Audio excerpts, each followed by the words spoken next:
Yes. But the concern of the other side, I'd like to mention item number 32 to 34, Your Lordship. Kindly, this matter may be taken up after a few weeks, Lordship. We need to file reply, Your Lordship. Reply. That's Yes. in the hearing column now. Yes, Your Lordship. What Last are- petition, they have filed additional affidavit, and I have been informed.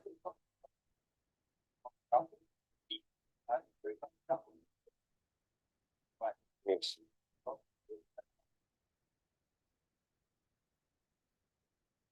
Yes, You want to reply to 4 and 5. yes, sir. Please write down. Although the matter is listed for hearing, learned counsel for the petitioner raised for 3 weeks' time. File reply to the affidavit of position filed by the respondent numbers 4 and 5. Sure, I have one more small period. Kindly, the matter taken up on 12th of December. Mr. Senior Counsel, Mr. D. Setia will. You said 3 weeks. As prayed for, 3 weeks' time is granted to file reply. Any objection? December. Please the matter on 12th of December. 12th of December 2025, as prayed for by the learned counsel for the petitioner. Highly obliged. And not objected to by the other side. Yes. I would like to. Hold on, connected. I'm attending for respondent. Number 2.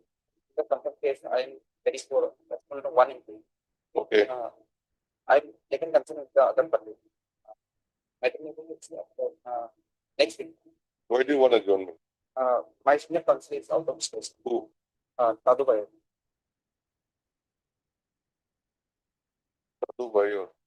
Is for 23. is for which party? I'm appearing for respondent number 1 and 2 in contempt case and respondent number 2 main case. So you are led by Mr. T. Bayo. I am PK Gold. I know that. You are led by Mr. Bayor. Bayor is the lead counsel. Yes. Okay. What do you say, Mr. Saikia? Okay. Mr. T. Bayor, learned counsel for respondent number 2 in the writ petition, and the counsel for respondent numbers 1 and 2 in the contempt petition is said to be out of station, and that an adjournment prayer is made on his behalf for a week.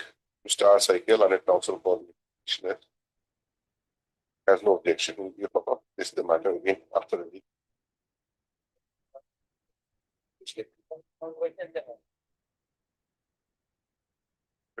On 24th September 2025, as paid for. Right. So I get the answer. I can know. I find it already missing of that. Why is it listed today for us? It's fine.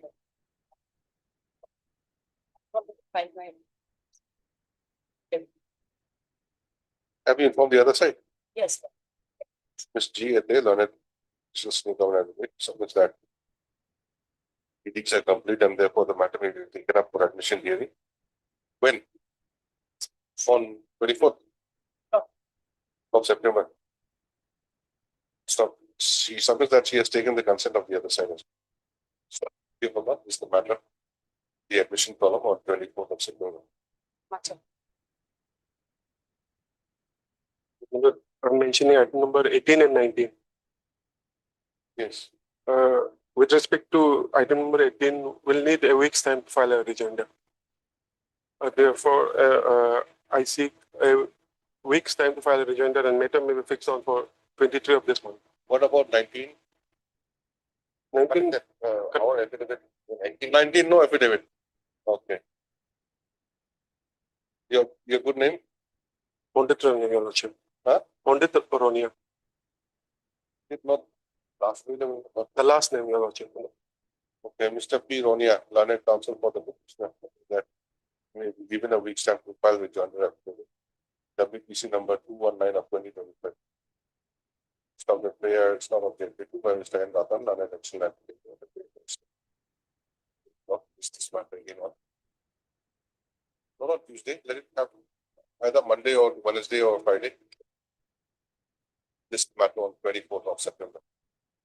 Your Lordship, there's status quo order regarding both the items. Okay, interim order passed by the shall conclude the next day. Largely. Yes, I would like to mention item number 11. yes, what do you want? Metro maybe picks up the 3 weeks.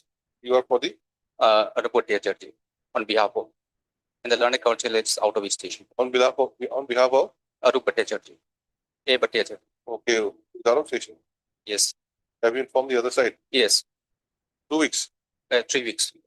Okay, Mr. A. Bhattacharjee, learned counsel for the petitioner is said to be out of station. On a claim on his behalf and not objected to by the other side. Your Lordship, I'm on behalf of respondent number 11. Appearing on behalf of. Any objection? Not objected to by the other side. This is the matter again after 3 weeks. What is your good name? D Mara. L Tatam. L. Tatam. Mr. L. Tatam, learned counsel the case for respondent number 11. Correct? 11. Pledged. Yes.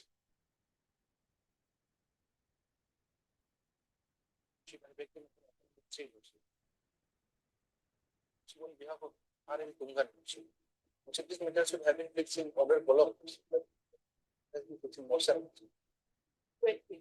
2 and 3 motions. Together. Who's for the, anyone for the item number 2? Hmm.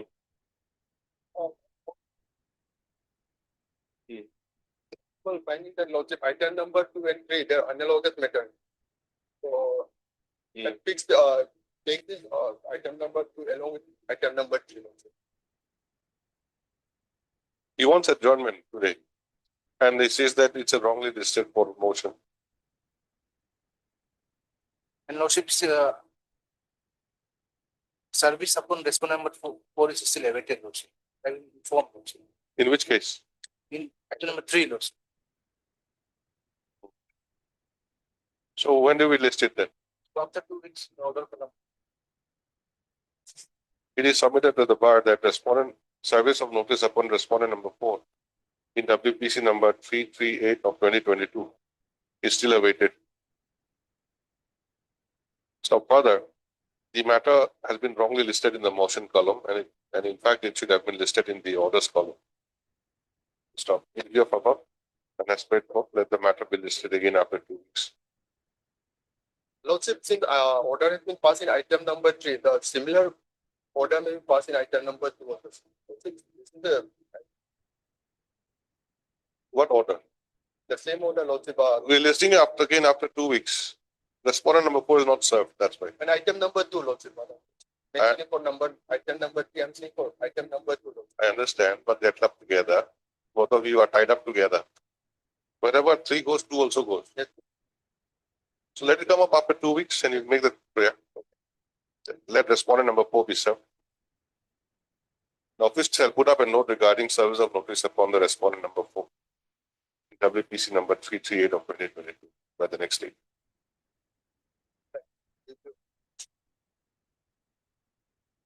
Item number 1.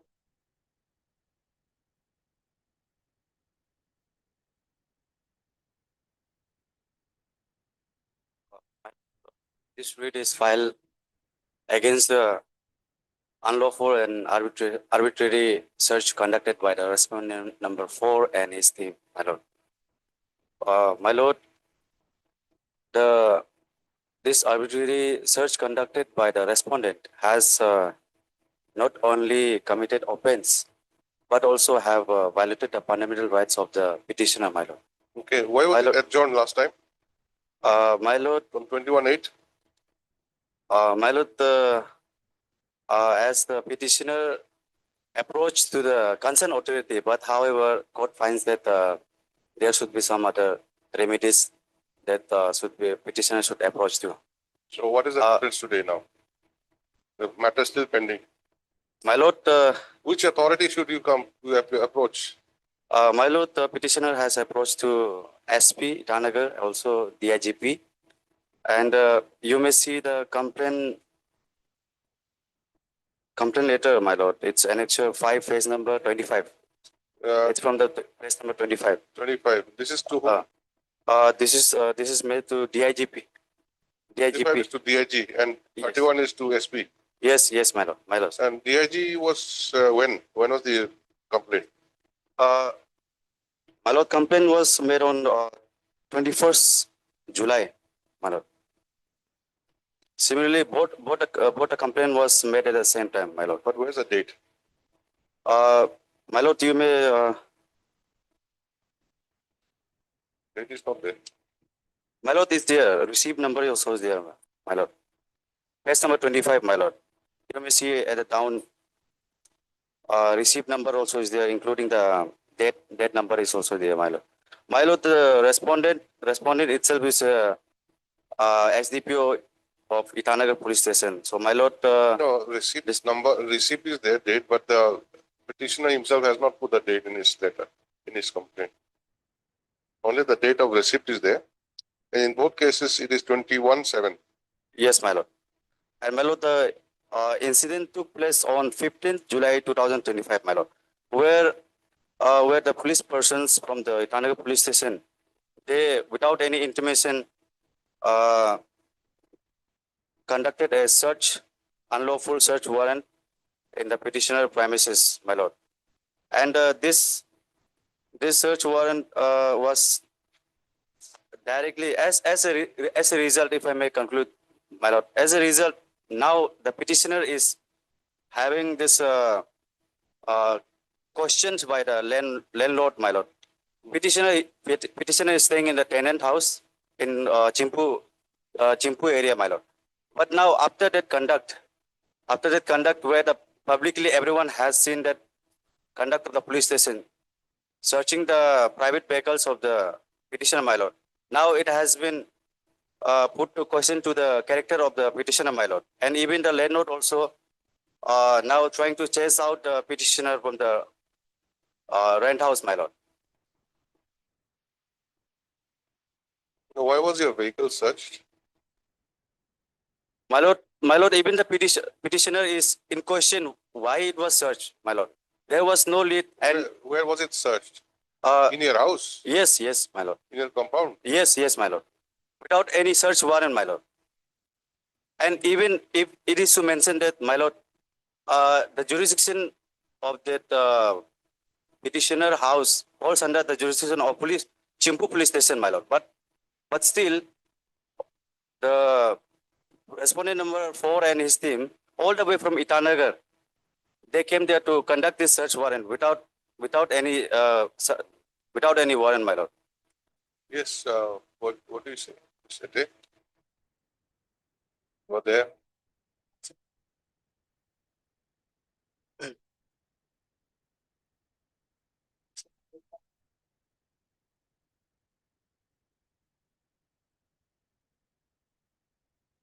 Can he not come under 226?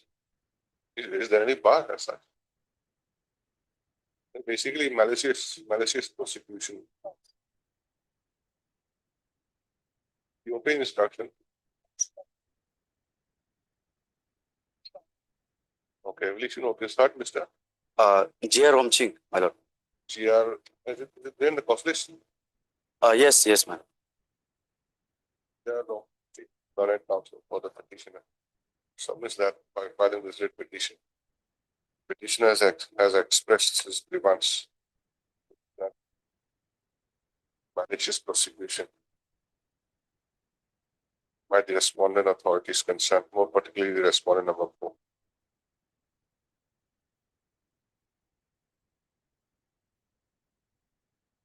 So he submits that.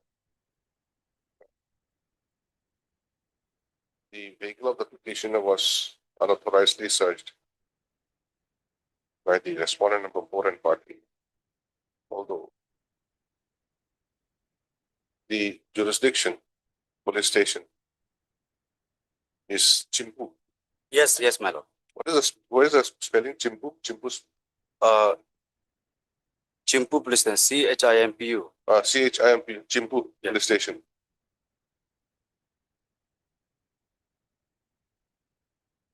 submits that the petitioner submitted two representations before the DIG. Itanagar Capital Range and the Superintendent of Police, Itanagar District, Bapu. She was received by the said office on 21/7/2025. So since no steps have been taken, the petition is before this court. Issue notice, the motion returnable by 2 weeks. It's GADL and an additional senior government accepts notice on behalf of respondent numbers 1, 2, and 3. Petitioner to take steps for service of notice upon respondent number 4 by registered post with ADT. 3 days. Just again after 4 weeks. Must apply. Item number 4.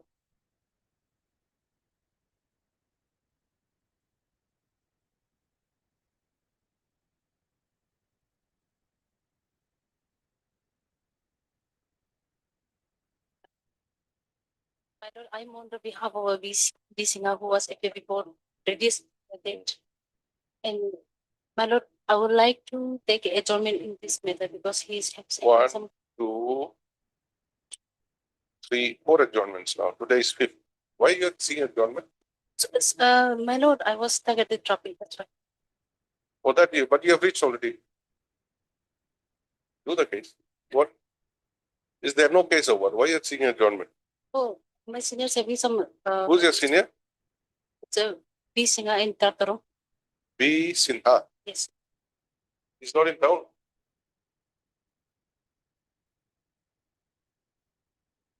B. Sinha or B. Picture? B Singha. Last one. Sinha. Yes. What is the matter regarding? My lord, I have no idea about this because Oh, my senior didn't start. that is very bad. Should have some idea. Court will ask you what is this matter. At least you should be able to tell us. My lord, health issue was suddenly arised.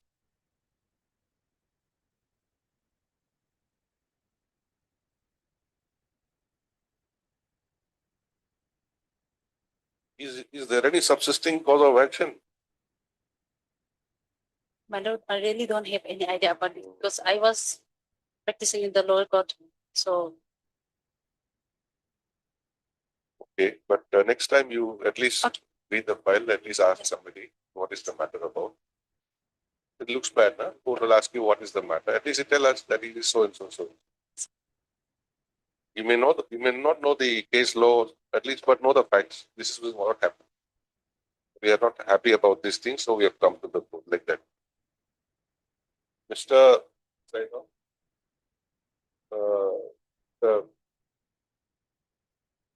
what is this ID? B Singha. Why is one appearing in the first list? Mr. B. Sinha, London Council for the petitioner, is said to be out of station on a prayer on his behalf by Miss Nikunde, Kimi Mamu, Kimi Mamu. Spelling, GIMI, MA. matter stands adjourned for. My lord, When do you want it? next week. For a week.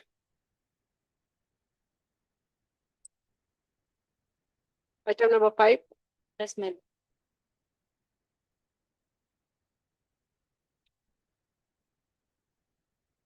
Please, your lordship. Yes. Lordship, here, lordship, in this writ petition, I am seeking direction against the more categorically against the deputy commissioner for withholding my compensation amount on the basis of a representation submitted by the private respondents. Lord.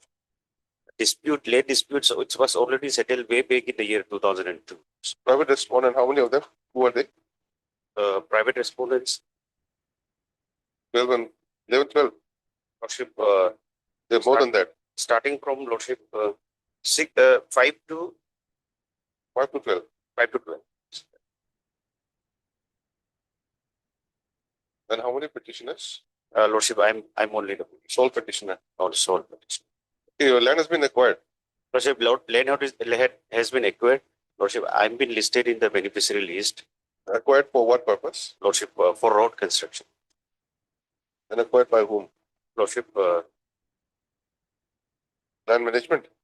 exactly, Lordship, by the department. What is a road construction? Deputy Commissioner, Road construction. What is that? Any name?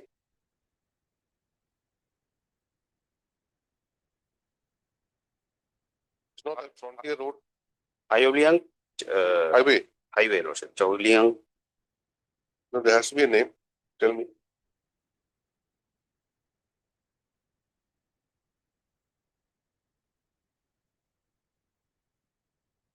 Lordship, page number 23, Lordship. This is the notification. Page number 23. 23. This is the type copy of the notification. Lordship, will see in the second paragraph.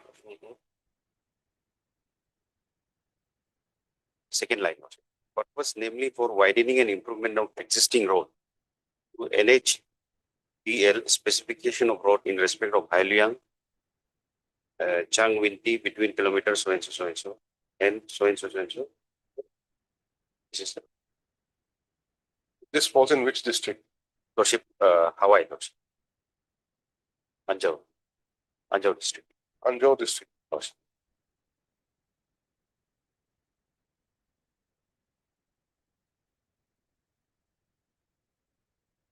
And what does your name appear? Lordship, in fact, the beneficiary list, Lordship, serial number 26 and 27, Lordship. Where This is is the list that I have annexed, that is not legible, Lordship. So why, Lordship, records will be required, Lordship. From the No, you should get it typed. Lordship, we have tried to type it, but this is not legible, Lordship. You ask by RTI. You will file some which is not legible and say let them file that new good one. Lordship How can will you do that? Lordship will You have to clearly try yourself. Lordship will clearly see that mentioning of serial number 26 and 27 at page number 39, Lordship. The representation filed by the private respondents, Lordship. Where? Page 39. Paragraph 1, Lordship. Page 39. 39, annexure 8. Disputed lane ownership, serial number 26 and 27, change number so and so. Lordship, I am noted so good. Who has written this letter? Lordship, the private respondents, they have written this letter. You concerned with which serial number? I am concerned with the serial number 26 and 27, Lordship. Which is mentioned at paragraph 1, Lordship, correct. page 39. Page 13. Para 1. Para 1. Disputed land ownership. Just read that. Disputed land ownership, serial number 26 and 27, change number so and so, Sri Lototsupul, petitioner, Lordship. We emphatically contest Lototsupul's claim to ownership of lane parcel serial number 26 and 27 in the Tapat area. The lane constitutes our ancestral property and we assert that Lototsupul claim is false and fraudulently asserted. The purported deed of gift agreement upon which he bases his claim is vehemently opposed and he will be challenged for cancellation of title before the appropriate court of law. They have never approached any appropriate court of law. Upon this representation, Lordship, my compensation amount has been. There is no stay, nothing as such from any court. So how much is awarded to you? Lordship, the amount is around 6 lakhs, Lordship. Where do we find that? Lordship. I have mentioned, Lordship, in my You don't have any document on that? Lordship, that is again not legible, Lordship. That particular award. If it is not legible, how do you know it's 6 lakhs? Maybe 600 also. Lordship, I'm on odd, Lordship. How do you know it's 6 lakhs? From where you're saying that if it's not legible? Tell me.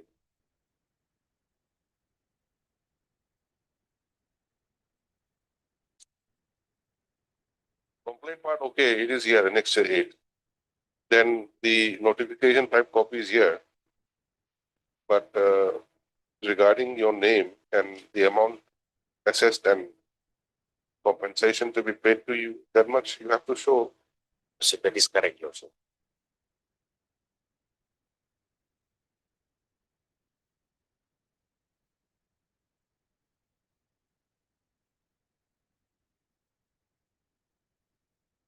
You should approach the DC then. Worship, in fact, we have submitted several representations, Worship, What is this? What representation? to release the amount. Worship. Page number 42, Worship.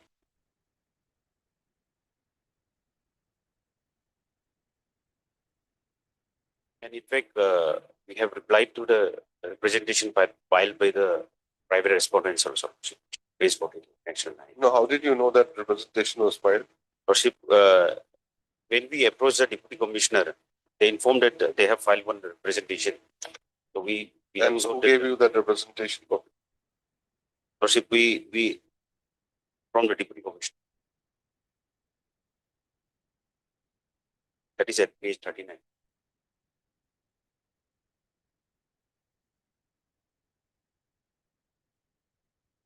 So in reply to this, their representations, we have filed this, our representation was page 42, annexure 9.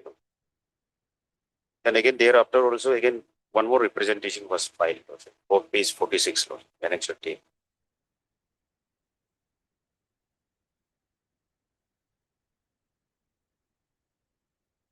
This acquisition has been made under the 2013 Act. Not lordship, this is as per Jumlan lordship. Or Joomla. lordship. What is that? Joomla? Section 10 of Palipara, Tirap, Sadia, track Jumlan regulation 1947. How is assessment made in such situation? Lordship, as per this act, lordship, the simple provision says that adequate compensation has to be disbursed. What is the name of this provision? Lordship will find it page 23, lordship, in the notification 23. 23 of my type. Paragraph 2, lordship, paragraph 1. Last line, Section 10. section 10, Balipara. Palipara. Tirap, Sadia, track Joomla regulation.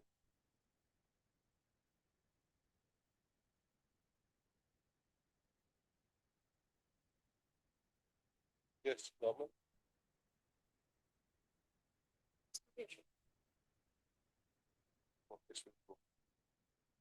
Any other submission to be made?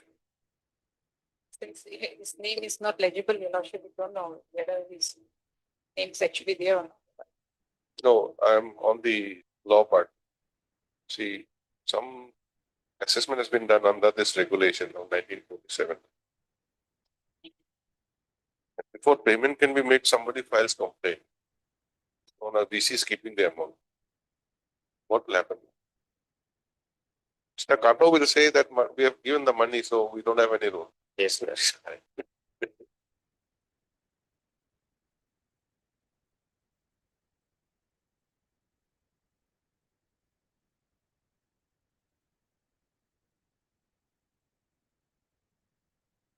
That is, lordship, may I correct, lordship? That is for other dispute they are making, lordship. In their representation, they have made dispute in several chains, lordship. Mine is in serial number 1, lordship. That part we already, that title has been cleared, lordship. The dispute was already settled. How was it settled? Lordship through Gawang, lordship. Gawang, lordship. Where is that? Lordship, that also, lordship, I have trapped to lordship. You have not annexed anything and you are saying so many things. Lordship, there are orders from subsequently, there were certain developments, lordship. That orders I have annexed, lordship. Lordship will see that orders at the page number 16, lordship. 16. 16. In fact, this is the order of Deputy Commissioner of 2018, lordship. They have filed one review petition, lordship, against the order passed way back in 2002, lordship. The orders, where is the review petition dated so and so filed by Joten Mani, who is one of the Who's Jotan Menu? Lordship, he is one of the private respondents. One of the private respondent in this writ petition. Your Lordship. Against order number so and so, dated so and so, issued from this office in connection with lane dispute at Tapat. This is the lane dispute area, Lordship. Tapat under Hawaii Circle, Anjao district. Whereas after going through all the records of Kabang and relevant documents, it is found that if the complainant had been aggrieved by the Kabang decision which was taken in the year 2002, he should have filed the complaint at that time. Now, whereas after lapse of 16-17 years of Kabang decision, the complainant is taking up the case, and subsequently observing that the records of the Kabang and relevant documents pertaining to the case, the complaint lodged at this stage is not entertained. The Kabang decision of 2002 Where is that Kebang decision of, that I have tried. it is in your favor? It is in my favor.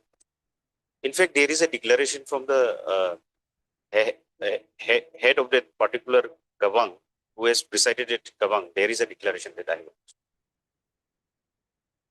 Should have filed it. You don't have a copy. Lordship, I have, but since Hawaii is quite far, Lordship, I could not able. Then you should not have filed this petition. We are First get the Kebang copy and then get file thereafter. Lordship, can, Why are you in a hurry to file? Lordship, can it be taken up after 1 week so that I can file the document as an additional? Okay. As paid for by the Learned Counsel for the petitioner, list the matter again after a week. Petitioner is allowed to file an additional affidavit enclosing a copy of the Kebang decision made in 2002, as reflected in the order dated 26/11/2018. Bracket page 16 in the instant writ petition.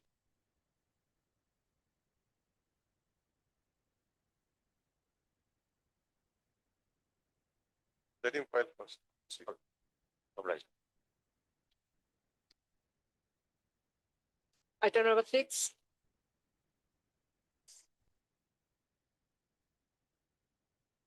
Lordship. Lordship, there's been small clerical mistake in page number 73. Due permission may be given to rectify the clerical mistake. Oh. How do you want to rectify it? There's a clerical mistake written as the word that is not in the next. 73, which one? Yes, it's page number 73. Yes, which part? Extract of section 23 of Indian Forest Act 1970. It should be omitted. Copy of National Census Report, That is there. year 1971. Yes, An extract of section 23. yes, it should be omitted. So annexure 2 series is not there. 2 series is actually your Lordship, Lordship, it is National Census Report 1971, and the annexure 1 is National Census Report 1961. The one, there's no problem. Regarding 2 series. what should it be instead? It should be your Lordship 1971. Instead of 1972? Yes, 71 in the 2 series and 71 in the 1 annexure 1. No, instead of 1972, it should be 71. No, the extract of section 23 of Indian Forest Act, it doesn't have any relation with this. Strongly written. Okay, if we extract this, then what remains? Annexure 2 series Annexure- also still mentioned. Yes. Have you- It should be 1971. The National Census Report of 1971. 1971 is there, annexure 1. Yes, it's there. And annexure 1 and one more annexure is there. Annexure is there. It's 1961. Census Report of 1961. That should be 2 series. Yes, it should be 1 series and 1971 should be 2 series. I think you should file an application. Allows correction by hand. There's a notification. What is the case otherwise? Your Lordship, the case is about That forest land where you all are dwelling. Yeah. Reserve forest.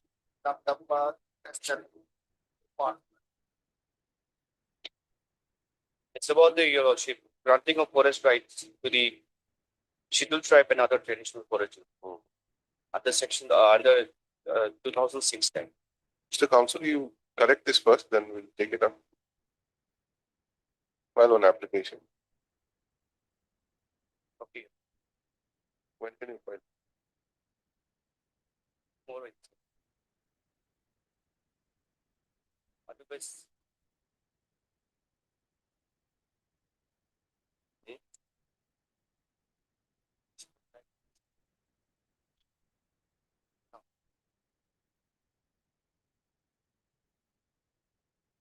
Earlier, we used to allow, and you give your signature and all that, but now there's a notification which says that henceforth no more correction like that. You have to file one IA. That this is what I've written. It should not be like this. It should be like this. And once we allow it, then we can go ahead and you'll replace the pages. The learned counsel for the petitioner submits that there is certain clerical error at page 73 of the writ petition, and for which he may be allowed to file an appropriate application. Praise allowed. List the matter. Okay. After. So day up to tomorrow. It all depends on your application. Application, correct. If you don't file the application, if you just list it again, we'll have to adjourn it. Fine. File it. List again after a week, I'll say that. If you file it by today, you mentioned, see. Stop that. Item number 7.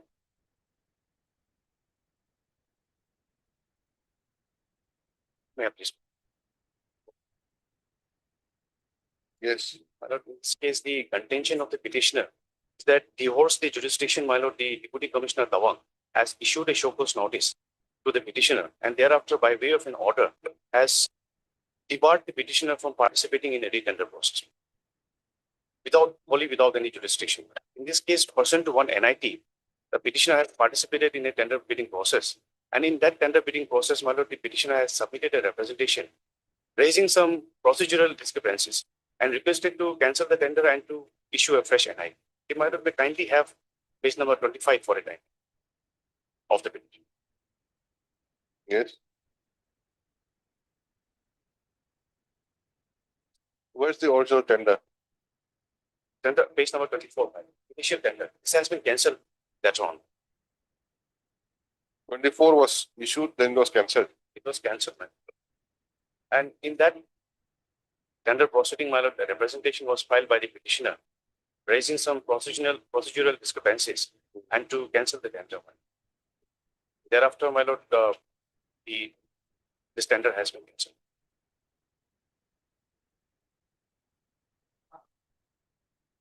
Subsequent thereto, my lord, I have received a call from the executive engineer. No, just a minute. This NIT is at Annexure 2. Annexure 2. Annexure 3, this is what your complaint. Annexure 3 is the representation which we have filed. Okay. And pursuant to this representation, my lord, the tender has been cancelled. Where's the cancellation order? Cancellation, my lord, may kindly. As such, my lord, may kindly have Annexure 4. File. On the day of the cancellation, my lord, we were asked to come and collect the tender bid documents. But later in the evening, we have found that an FIR has been filed, not against me, but against the participant for misconduct. My lord, may kindly have 27. This is by the executive engineer to the officer in charge. What does it say? As cited in the subject above, I am to inform you that with deep concern that on dated 24th July 2025, this office had to open a bid of tender at 3 p.m., but it had cancelled already due to technical error. Following the cancellation of the said NIT, all the bidders were called at 3 p.m. to collect their submitted bidding documents. But with utter surprise, it was found that after opening the tender box, all the bidding documents were found missing, both technical and financial bids, including earnest money. Therefore, I am to request you to kindly investigate into the matter according to the relevant section. The FIR has been filed and investigation is under process. All documents have been went missing. It was offline tender, so Tenders were all went missing, missing. even But- the earnest money. Owing to some personal difficulties, I was not present on that day before the at the department. For the Department. I was not present on that day. Now, my lord, after the registration of this FIR, all of a sudden from nowhere, my lord, I have received a show cause notice from the deputy commissioner. My lord, may kindly have page number 28. Next. Okay, just a minute. Before that, what is this annexure 3, page 25 about? You had sought for cancellation. Cancellation. On what ground? Raising that there are some procedural lapses, my lord. Like what? Like, my lord, there ought to have been an online bidding tender, my lord, instead of offline. Who is that? Number 3. Right.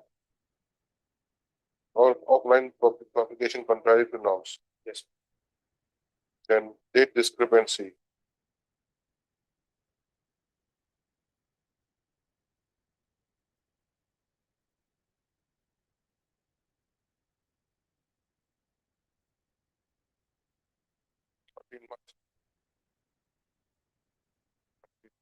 Should identify.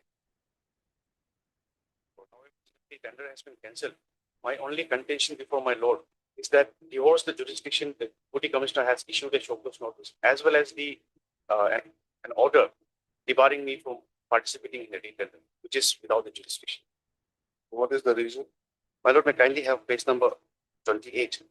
Show cause. Yes.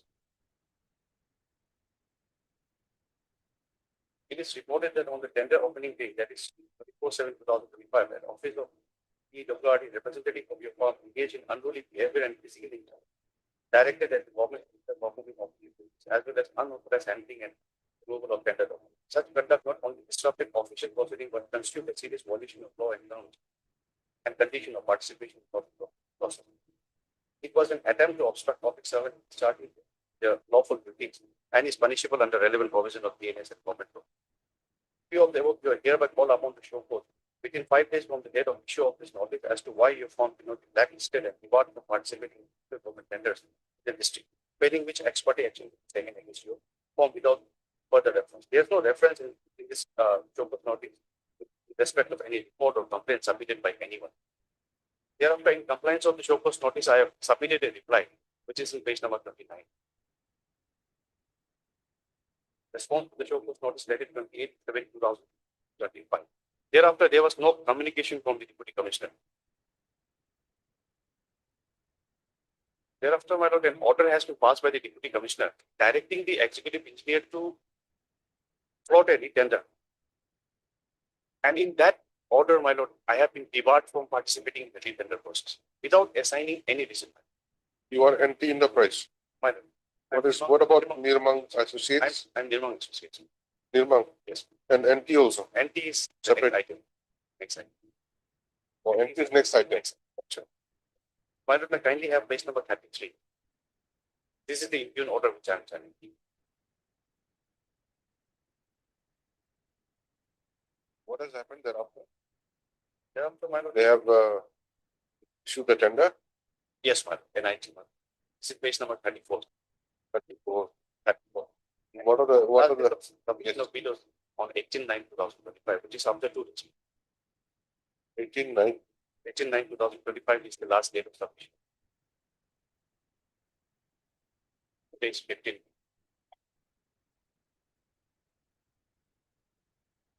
Where do you see the last date? My lord, second follow up. Page 30. Start and end then. Online. This will be online now. My lord. What is the building construction? Women, working women. Right. Working women hostel. My only ground is the commissioner has no jurisdiction, no authority, has exceeded the jurisdiction in passing show cause as well as the impugn order. It is ought to have been the principal employer who would be the competent authority to debar or blacklist him. If at all, Like who is the principal employer? in this case, my lord, it's the Chief engineer? yes, my lord. WRD. But this come from the deputy commissioner. No, not even. I mean, the notice has come. Show cause notice has come from the deputy commissioner. Yes. And the department. What role does the deputy commissioner play in such kind of situation? Tender process? Direction ought to have been given or ought to have referred the matter to the disciplinary committee of the concerned department. That match that could have been done. Okay, Mr. Nava. My lord, the role of the deputy commissioner, my lord, in the circumstances, my lord, he is to see that the tender process is, my lord, is smoothly carried out without any disturbance, my lord. What has happened, my lord, it seems, my lord, that there was some sort of law and order. And as per the so-called notice, the petitioner, my lord, there is a state allegation that physical intimidation, my lord, intimidation. So their meaning by, my lord, there was something happened, my lord. So that's why, my lord, the deputy commissioner as a head of the district authority, my lord. So so-called notice was issued, my lord, as per this, my lord, seeking some clarification, my lord. And obviously, my lord, in the reply, they will, my lord, Vinay. they will deny, obviously, my lord. They denied, my lord, in their representation, my lord. The question is, my lord, whether if these things happen, suppose any physical intimidation or, my lord, violence, my lord, then the deputy commissioner, if he gets the information or somebody lodge a complaint, my lord, then he has mute the status, my lord. He has to do something, my lord. He has to see that the law and order is, my lord, prevail, my lord. That much is okay, but Well, what about the blacklisting? The deputy commissioner not blacklisted, my lord. He has only said, my lord, only not allowing the petitioner, my lord. Depart, my lord. Depart, my lord. It's Depart. not a blacklisting, my lord. Depart then amounts to blacklisting only. My lord, blacklisting will be for consequences for all NITs, my lord. And here is depart only for this NIT. Lordship, see, my lord. No, yeah, that's what. Can he demand? As a district, he's a district head, no doubt. And law and order situation as a district magistrate, My lord. is within his jurisdiction to look into all these things. But when it comes to tender, Yes. as one police fire also was complained, also was submitted. Then if something was found, perhaps he could recommend it to the water resource department, so that this is what these people are doing. Consider blacklisting these people from No. participating in tender. My lord, blacklisting will be the ultimate result. I understand. Yes, that will be ultimate result. And here, deputy commissioner, my lord, control the situation perhaps, my lord, maybe in anticipation. The petitioner again, my lord, may try to pay the law and order, my lord. That's why, my lord, in this tender process, he was debarred, my lord. That could be the reason, my lord. Otherwise, I don't see any other, my lord, bona fide reason. Only to, my lord, maintain the law and order. Because as per this FIR, my lord, as per the so-called notice, one thing is clear that it is the petitioner, my lord, who, my lord, physically intimidated the tendering authority, my lord. There's no such allegation as such, man. But no, I'm basing on the records of him, my lord. The so-called written by the district magistrate, it clearly shows, my lord, physical intimidation. On this passage, my lord, the issue has already been laid down by the Honorable Supreme Court in setting of authorities, my lord. My lord allows me, I'll place the authority. It is the principal employer who can debar and who can blacklist the farmer, if at all, if there's any requirement. Okay, tell me about the timeline. Timeline, my lord, 18/9/2025, Four- last date of which, sir. 4/9 was the tender, Yes, my lord. and 18/9 is the Last date of which, sir. last date by online, isn't it? My lord, Then, by 2 days. then thereafter what happens Thereafter, my lord, the technical bid will operate, my lord, on 19, my lord, on 19/9? 19. My lord, till the returnable date, my lord, Shokus notice as well as the imping order may kindly be stayed, so that I can participate, have a fair opportunity. After 19/9, what is the next timeline? After 19, technical bid, but the financial bid,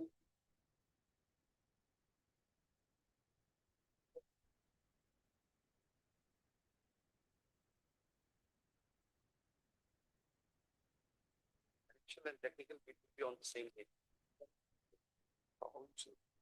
How do you say that? But page 24, Yes, it says date and time of opening technical bid. technical, Doesn't say financial. It's only technical. it's a single bid system, my lord. Both the financial and the technical bid will contain in the same envelope. Yes, ma'am. We'll do one thing, Mr. Nava, we'll issue notice. Let him also participate. Lordship may throw one more line, subject to the outcome of petition, my lord. Otherwise, my lord, the interim prayer is tantamount to the main prayer, my lord. Exactly, the petition is asking. He'll participate and they may take necessary steps as per the NIT, but they will not declare the technical results. I don't, but my main, the core issue is that whether a deputy commissioner is empowered to issue a show cause notice and debar a person from participating in the firm. That is why I'm giving that suggestion, what order is going to come. Let me kindly stay this until the returnable date without any further observation. That will be, Staying will not help anybody. See, you participate, you don't want to participate. I, That's what I'm saying. I'm going to allow you to participate. It will be subject to the outcome. my lord. And technical bit results will not be declared until the next returnable date without leave of this court. Mostly begin on 24. By that time, Mr. Nabam should have some instructions. Okay, please write down. Heard, Mr. J. Sring, madam. J. Sering K. Learned counsel for the petitioner.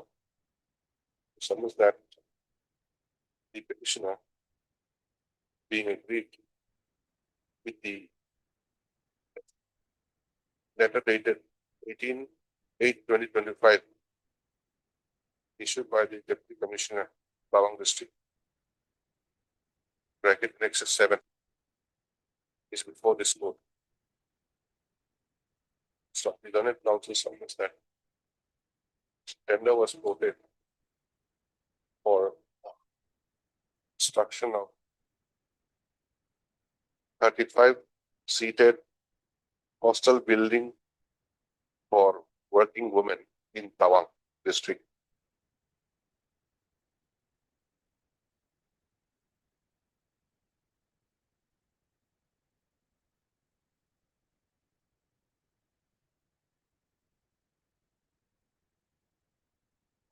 Estimated cost of rupees 649.96 lakhs.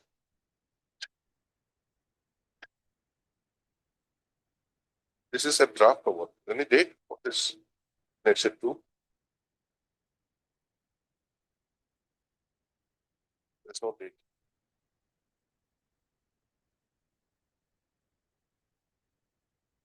Dated nil. Okay, stop. The petitioner on 24/7/2025 submitted a request for cancellation and republication of the NIT.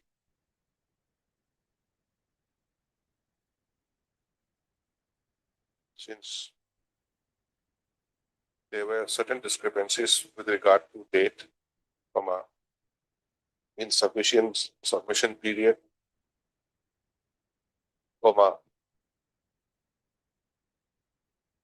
and the offline publication contrary to norms, etc. Stuff accordingly, retendering was accordingly the NIT was cancelled for retendering. Stuff. However, a report was submitted for the officer in charge, Tawang Police Station, by the Executive Engineer, Water Resources Division, Tawang, stating that although the bid was cancelled due to technical error, but the bidding documents, both technical and financial bid, and including earnest money deposit, were found to be missing.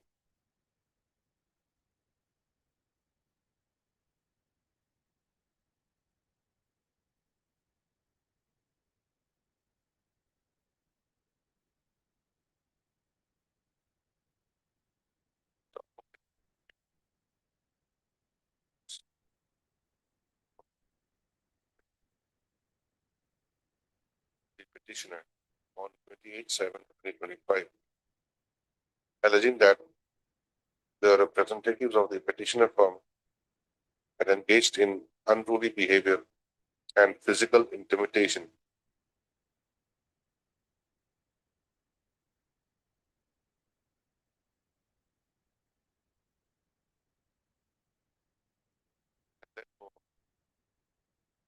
petitioner was required to show cause within 5 days from the date of the issuance of the notice, why the firm should not be blacklisted and debarred from participating in future government tenders in the district. Although the petitioner submitted a reply on 31/7/2025 denying the allegation from the Deputy Commissioner on 18/8/2025 wrote to the Executive Engineer, Water Resource Division, Tawang, to debar the petitioner and another firm from participating in the retendering process. Agreed, the petitioner is before this court. Next matter, the learned counsel for the petitioner submits that the Deputy Commissioner has no jurisdiction to issue such kind of instruction for debarring the petitioner from participating in the tender process.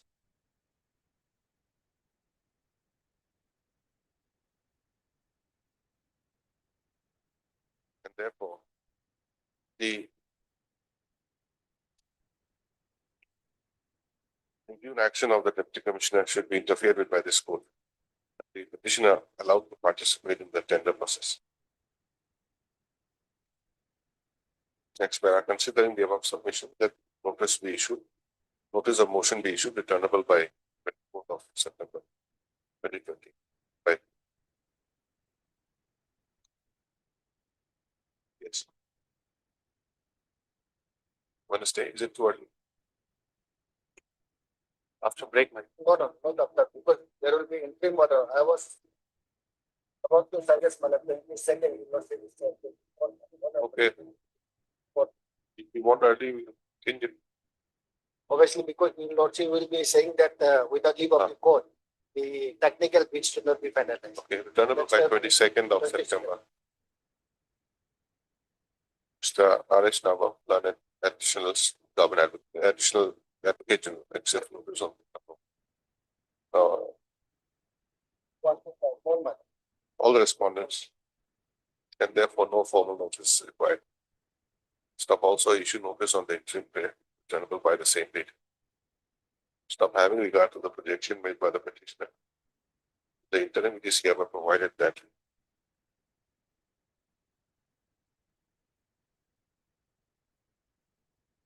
notwithstanding the communication dated 18/8/2025 from other petitioner should be allowed to participate in the tender process.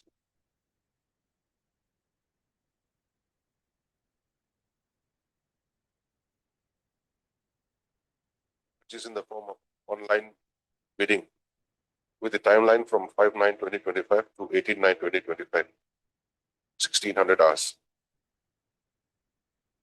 Stop. If the petitioner submits his bid, the same shall not be rejected by the respondent authorities. But submission of the bid would be subject to the outcome of the writ petition. Most of the respondents may proceed with the opening of the technical bid as per the schedule, but the result shall not be declared without leave of this court. List the matter on 22nd. Extra copies of the writ petition will be furnished to the petition advocate general within 2 days. Similar order in 8 also, madam, same, 7 and 8. How is it similar? Form is different. Forms are different, no, Same issue. The NIT is same. same, everything is Same for the petition. Similar order. Was issued to these two forms. There are 2 forms. Yes. Okay, this is the other one. Item number 9.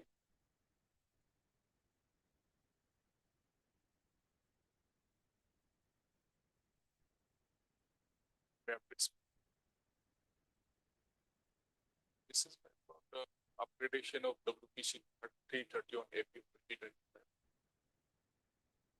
Wherein, my lord, impugn transfer order dated 16/7/2025 is under challenge.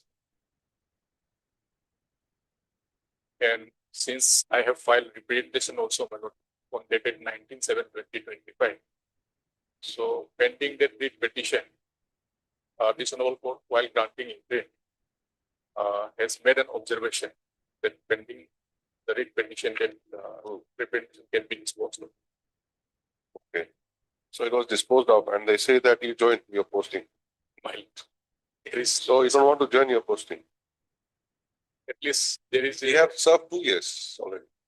As per the transfer policy, how long can you stay in one place? 2 years. Yes. So you completed 2 years. Technically, my lord, since I have So technically, you have completed your tenure. I have joined my lord on 4th August, and they themselves admitted while disposing the representation that I have assumed the charge on 7th August. So the day when the June transfer order was issued, technically my lord, 2 years.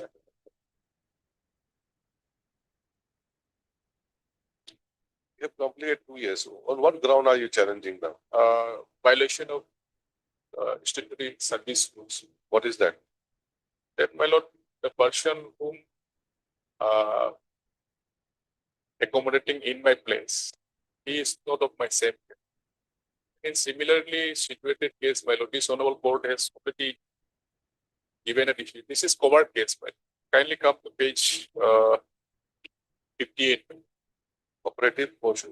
Operative portion, my lord, kindly see page 61. 61. 61. Para 7 and 8 are important. Down below para 7. Sri so and so, counsel for the petition order submitted at by an order dated 9/3/2020. The respondent number 3 was promoted from the post of RFO to Assistant Conservator of Post ACF, and the said promotion was Just a minute. Just interrupt you. The post is a DFO post. DFO post, isn't it? DFO post. And it has to be manned by ADCF. ACF. ADCF. ADCF. Additional Deputy Conservator post. ADCF. Additional Deputy Commissioner. Conservator of Post. So what is the cap? It's a gather. It's a cadre. ADCF gather. ADCF is a cadre. So the DFO post is to be manned by the ADCF gather. Exactly. According to you, the private respondent does not belong to ADCF gather. My lord. That is another aspect. But they say that you have already completed 2 years. You have, and another aspect, as per their representation disposal, what do they say?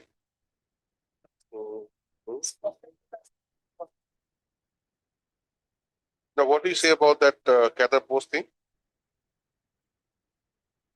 What do you say about the gather post? They have not answered.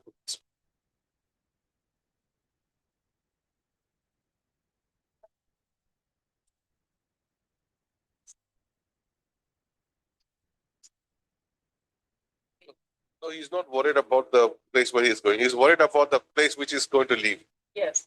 I'm going to leave, but the person who's coming after me, At least he's not qualified. This is what he says. Yes. What is your response to that? We'll club this matter together with the other case, My lord. and we maintain status quo till the next date. And if we can get instructions, we will dispose it of by the next date. Can we do that? Hard, Mr.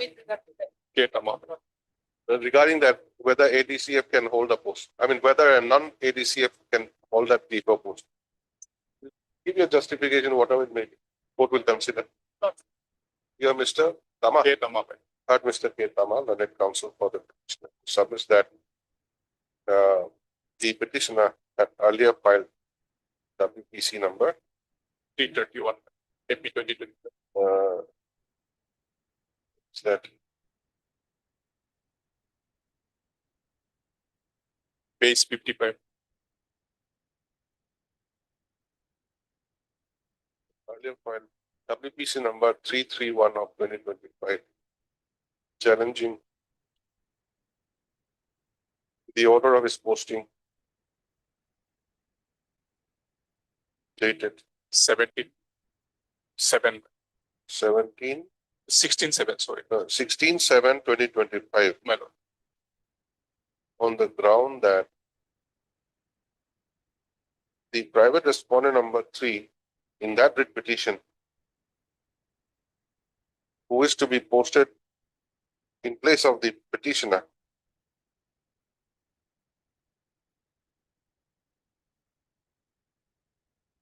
is only an officer in the entry grade of ACF. My lord. On probation, take two on probation. On probation basis, my lord, and therefore not eligible to hold the post of DFO Pasighat, which is held by the petitioner and which is to be manned by an ADCF cadre officer As per service rule. as per the service rules. Stop.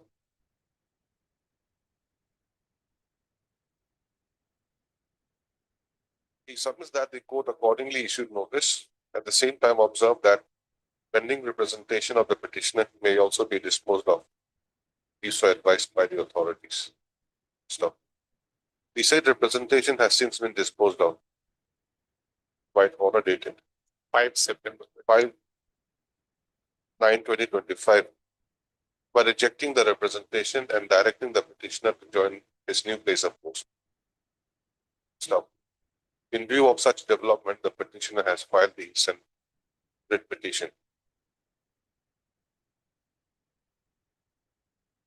Stop. Next paragraph. The learned counsel for the petitioner submits that, as already stated by the petitioner, the petitioner cannot be replaced by an officer who is not eligible to hold the post of DFO as per the service rules.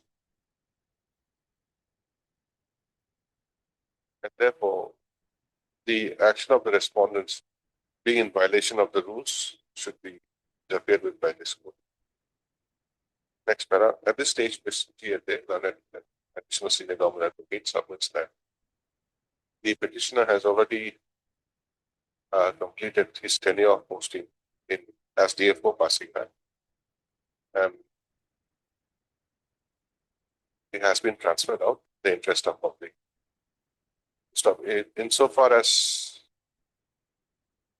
the contention as to whether a probationer in the ACF and an ACF probationer can hold the post of DFO, she submits that she may be given some time to receive instructions in this regard. Next para. In view of above, the issue notice of motion that should be listed. Vacation is coming up. We have 3 weeks break, I think, and this is transfer and posting. So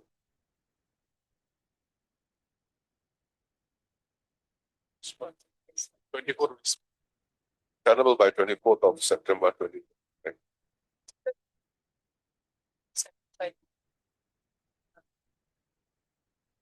Make it 24. In case 24 you cannot make it, you pray again. Okay. Petitioner to serve requisite copies of the writ petition to Ms. G.A.T. Learned Additional Senior Government Advocate, who has accepted notice I'll take a step with private response. on behalf of all the respondents except respondent number 3. Respondent number 3 be served by way of Dusty. As well as Within 1 week from today through the registry of this court, and thereafter let an affidavit be filed as proof of service. The petitioner shall also take regular steps. There shall also take steps for issuance of notice by registered post with ADD within 3 days. Till the next returnable date, status quo as on date shall be maintained. highly obliged. Item number 10.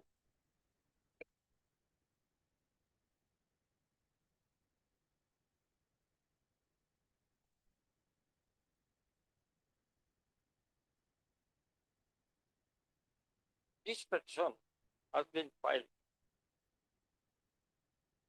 against the arbitrary action on the part of the responding authority in rejecting the application of the petitioner offering her candidature for the post of professor on wrong ground, hastily and without due application of mine. Now, the Arunachal Pradesh University has made an advertisement on 17 July 2025. That is in Annexure 2, page 29.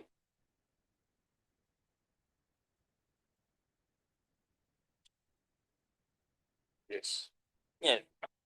Serial number 1, professor. And here they have included education, English, Hindi, mathematics, sociology, and travel study. 1.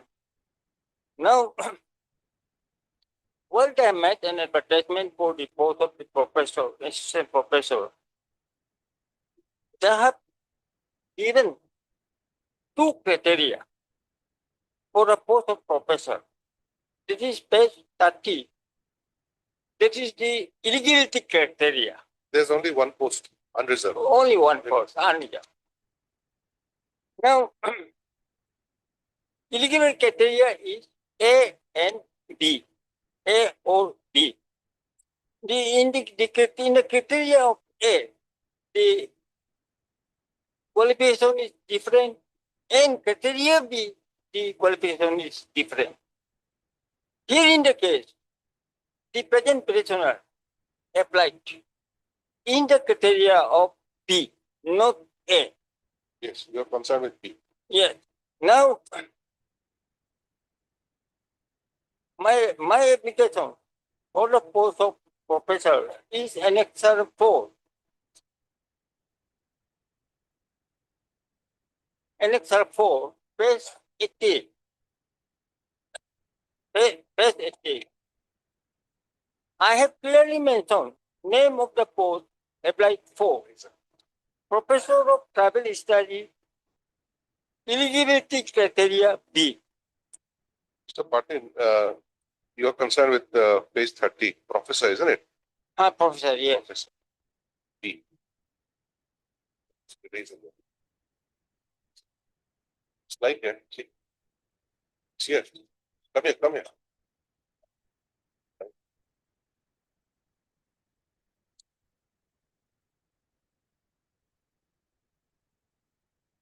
Yes, please continue. Yes.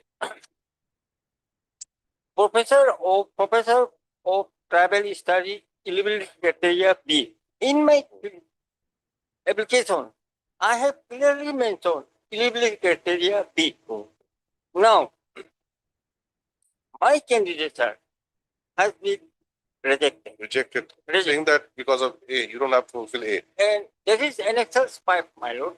Annexure 5. They say that you don't fulfill A, No. correct?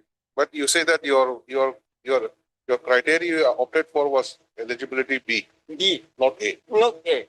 And they are rejecting my application on the ground of the criteria given only in B, A. Now, page 109, no evidence of document for having successfully guided a doctoral candidate. Yes. This criteria is given only in A, but not in B.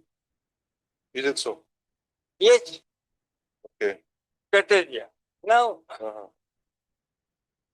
then This is what no, this is the rejection. rejection. I've seen one more aspect. See, I'll just show you. Yes, this is also one more. After that, At 123, 123. then I have approached the grievance redressal forum. Correct. Then again also, they have rejected. There is Annexure 7, Page 123. page 123. Correct.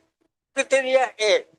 No evidence of document for having successfully guided a doctoral candidate. Group B. No proof of being an outstanding professional in the concerned field. Now, in the first instance, they have rejected me only on the ground of the criteria A. Now, even after submission my representation to the respondent authority, attention addressed to the grievances judicial forum. Again, they have given their ground of rejection that no proof of being an outstanding professional in the concerned field. But there is nowhere in the UGC rule the outstanding has been defined. Nowhere it is defined. And there also, they have mentioned again criteria A. No evidence of document for having successfully guided an doctorate candidate.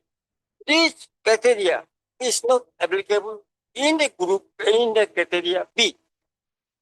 Now, now what is the UGC says? UGC rule says. UGC rule says that is in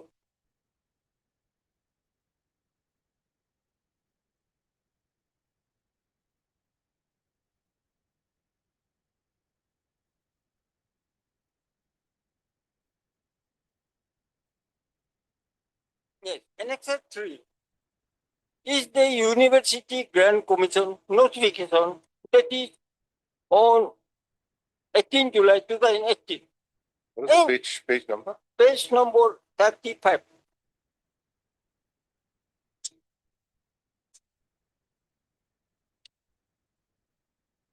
UGC grant.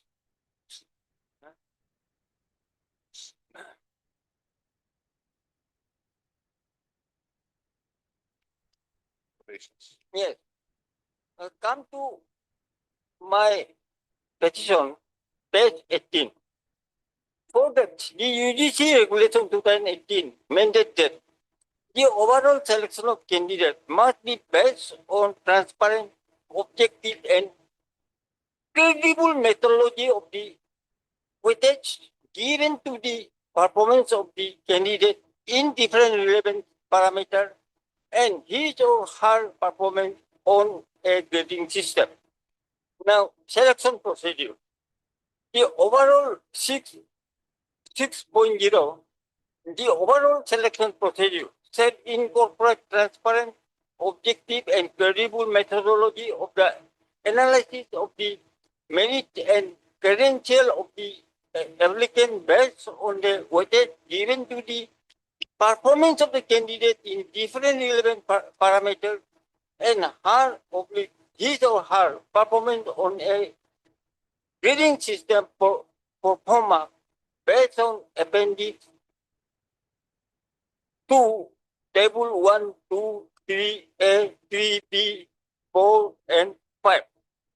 The university shall adopt this regulation for selection committee and selection procedure through their respective statutory body, incorporating appendix 2, table 1, table 2, 3A, 3B, 4, and 5 of the institutional level for university department and their constituent collect. In all the selection process, now come to para 4. The process of selection of a professor shall involve the inviting of the application developed by the respective university based on the assessment criteria and methodology guideline set out in the regulation in appendix 2, table 1 and 2, and reprint of all significant publication of the candidate. Now, come to page 20, 6.1, assessment criteria and methodology. Table 1 to table 3 of the appendix 2 are applicable to the selection of assistant professor oblique, associate professor oblique, professor, senior professor in universities and college. Now, now come to this.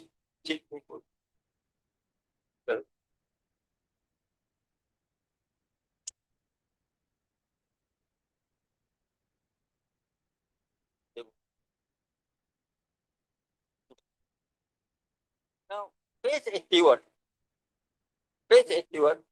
Either refer table, page 80 is table 1, page 81 is table 2. These are the format form which are to be applied when they will select the eligibility criteria of the candidate. But this thing was not followed. Simply rejecting only on the ground, on the criteria of A, not in the criteria of B. And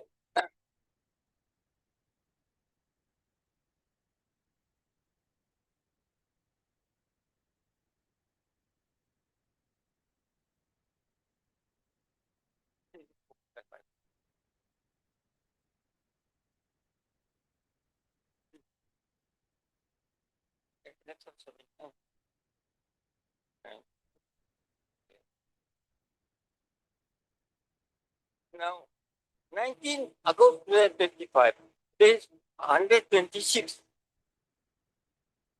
They have issued a notification considering my candidates are not eligible.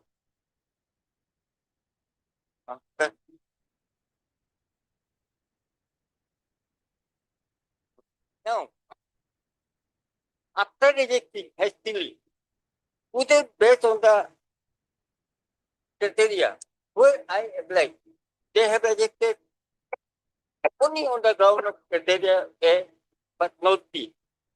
Now, they have fixed the date of interview. That is annexer, date of interview is page 140 page. 140. Serial number 10. That is travel study.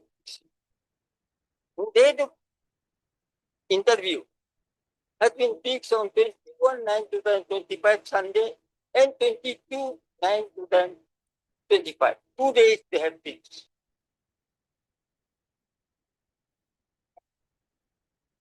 So my contention here in the case is that though they have fixed the date of interview, though they have rejected my application,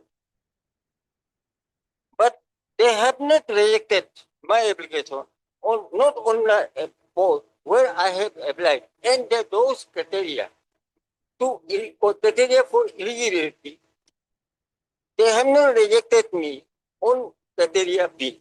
They have rejected me only on criteria A.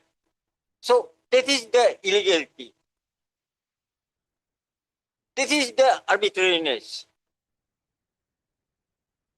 And they have not followed the rules of UGC. UGC has said that when I am rejecting, it should be ground and table 1, table 2 are to be fulfilled. If I am not eligible in criteria B, then I will not say anything. But they have not shown me the ground of criteria B. And my candidature cannot be rejected only on the criteria A, where I was not the applicant, I was not obliged.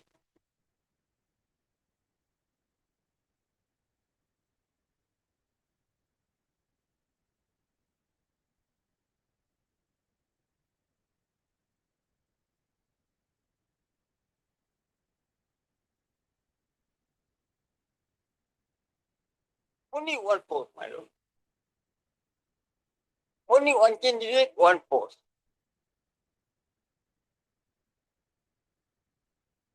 There's no other candidate. No other candidate. And 2023 also, for this post, there was an advertisement, but no candidate turned up. So by this time, I have become the applicant is the only candidate. Where's your statement? Where's your statement that you are the only candidate? It's in Australia. Name is also quite interesting. There are 19, my lord. Yankee. Yankee, There are 19. It's a local name, Yankee. local. It's a local name. Local, local. In the West, Yankee has a different connotation. Native Americans for Yankees. Yes.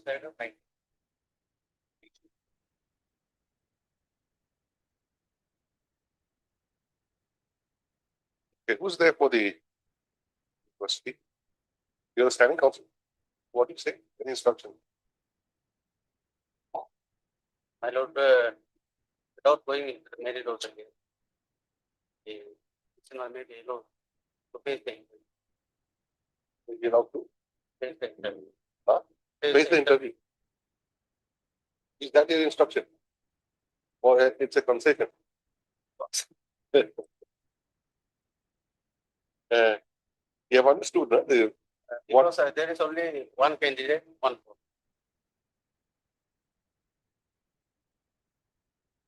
No, see, that we can pass, but thing is that whether that's our instructions or not. You have received the instructions. Through telephone, I discussed with the registrar. No. Okay. But is there any letter calling these persons for interview in other subjects? Yeah. Any calling letter? Now, petitioner has not been given calling letter. Yeah. Without that, she'll go and appear. Now, score below, No. will is the folder.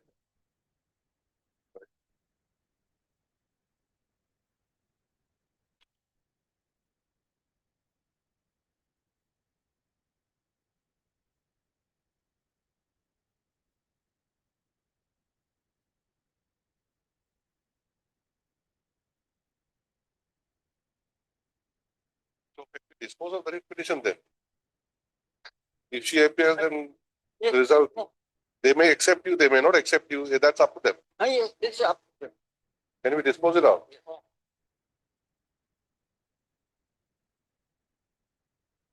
Come back in 5 minutes. Just have a consultation with your clients. Whether it can be disposed of in that manner. Okay, I want to be sure.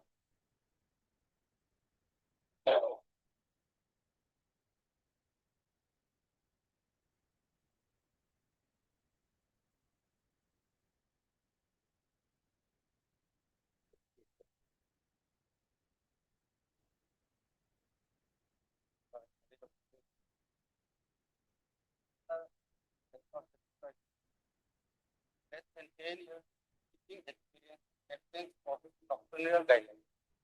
This is labor. Number 2 is not satisfied, shifting is due to lack of documentary evidence of extraordinary professional qualification.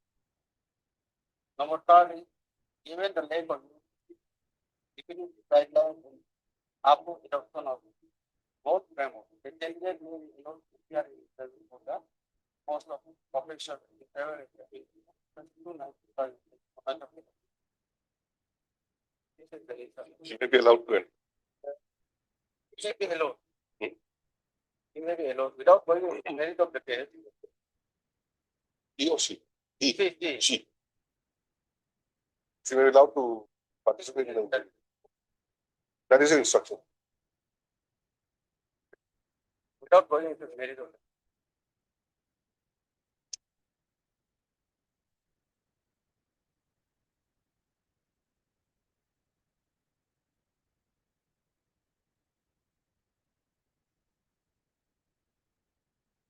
So we'll dispose it of them. Heard Mr.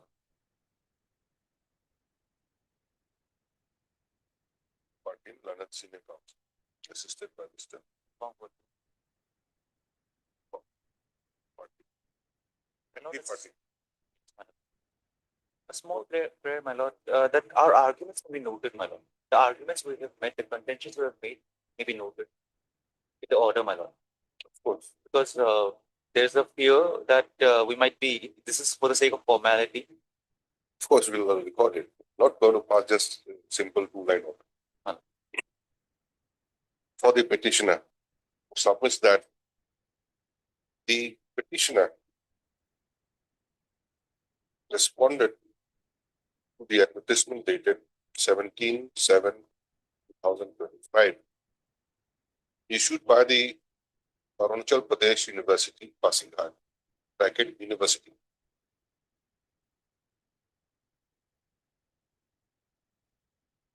For the post of professor in the subject of tribal studies. Stop. The vacancies notified was only one post, and that also for unreserved candidates. Stop. The learned counsel, senior counsel submits that as per the eligibility criteria for the said post, there are two choices. That is A and B. So the petitioner has applied for the post as per choice B.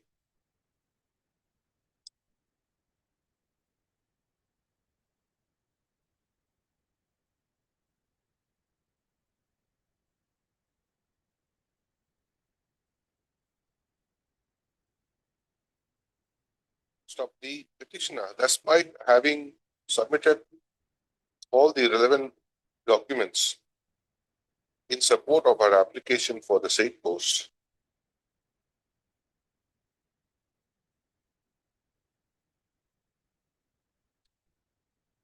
she was found to be not eligible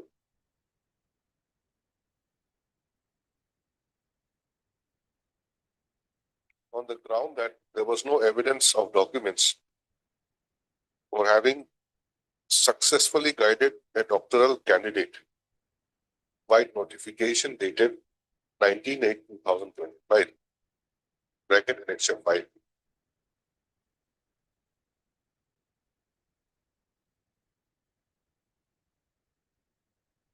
So the learned senior counsel submits that the petitioner had clearly applied for the eligibility for the said post as per eligibility capital A and not, no, sorry, eligibility capital B and not eligibility capital A.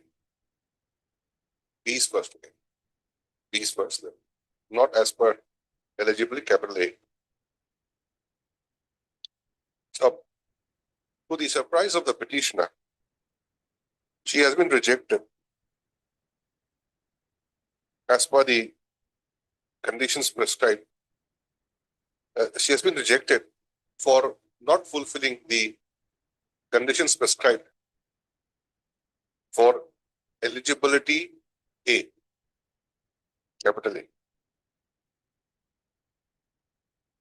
So the petitioner therefore approached the grievances redressal committee of the university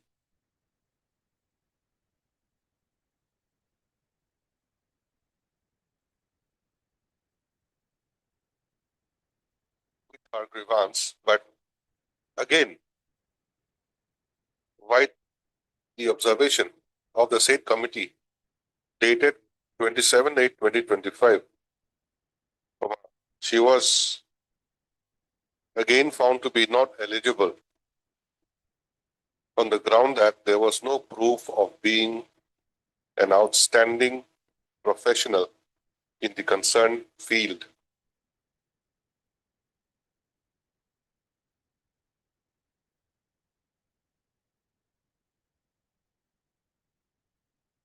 So the learned senior counsel submits that the university is guided by the guidelines issued by the University Grants Commission in the form of regulations.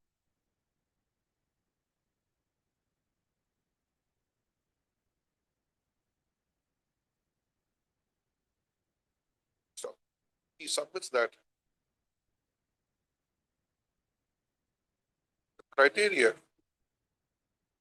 given in this regard for selecting a professor in a university is provided under Regulation 6.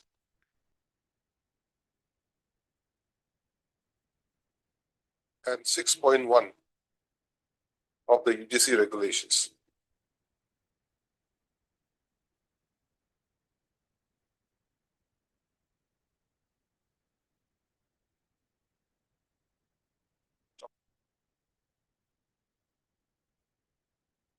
Table 2. So this table 2 is of what? Table 2 of? The minor Okay. criteria. Rating system of. Okay. No, I just wanted the identification. Table 2 of Appendix Roman 2 of the regulations provides for the methodology for university and college teachers for calculating academic research score. So, however, the university apparently has not adopted this, has not followed this criteria.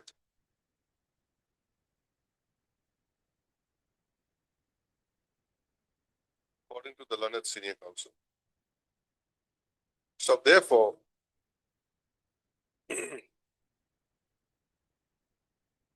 the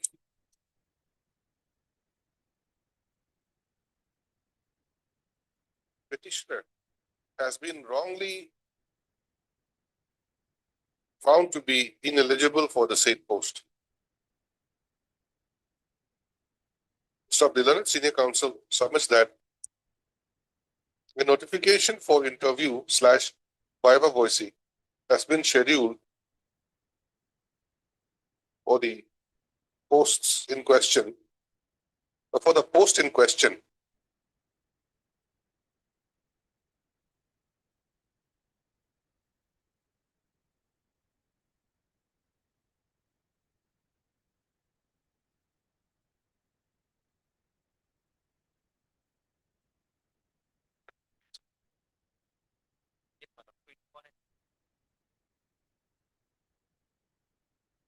It's about 40.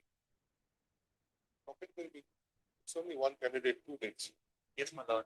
Only one. Has been scheduled for 21st and 22nd of September 2025 as per the notification dated 29/8/2025.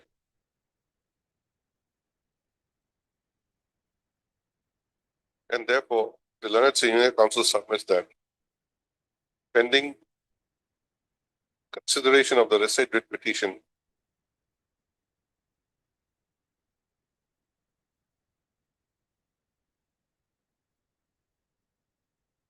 the petitioner may either be allowed to participate in the interview process or the interview process for the post of professor in tribal studies be stated.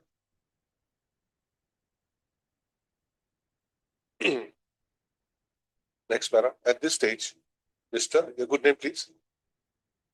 T. Garim. G.A. Mr. T. Gadi, learned standing counsel of Arunachal Pradesh University, submits that he has received instructions which is to the effect that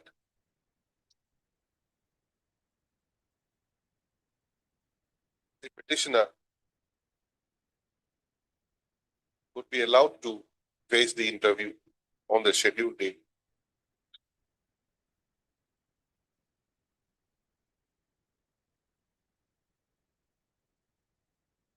And that court may not express anything on merit of the case.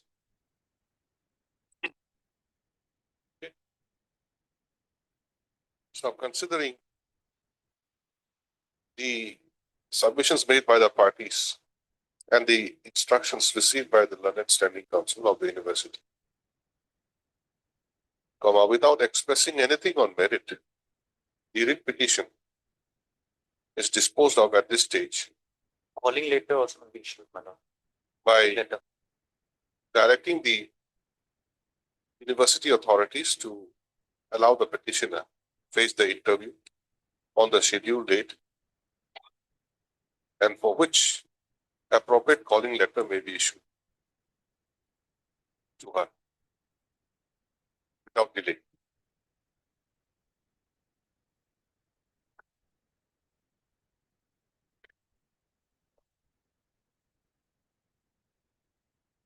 Item number 12.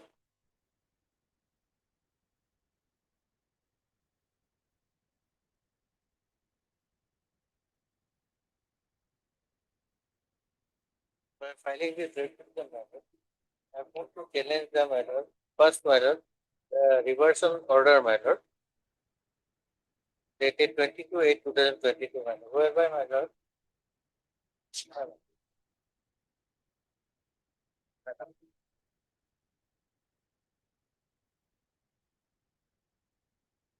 Matter connected rate appeal is pending before the. Is it so? Connected with appeal. Yes, madam. Where? Here on the Here, principal? here.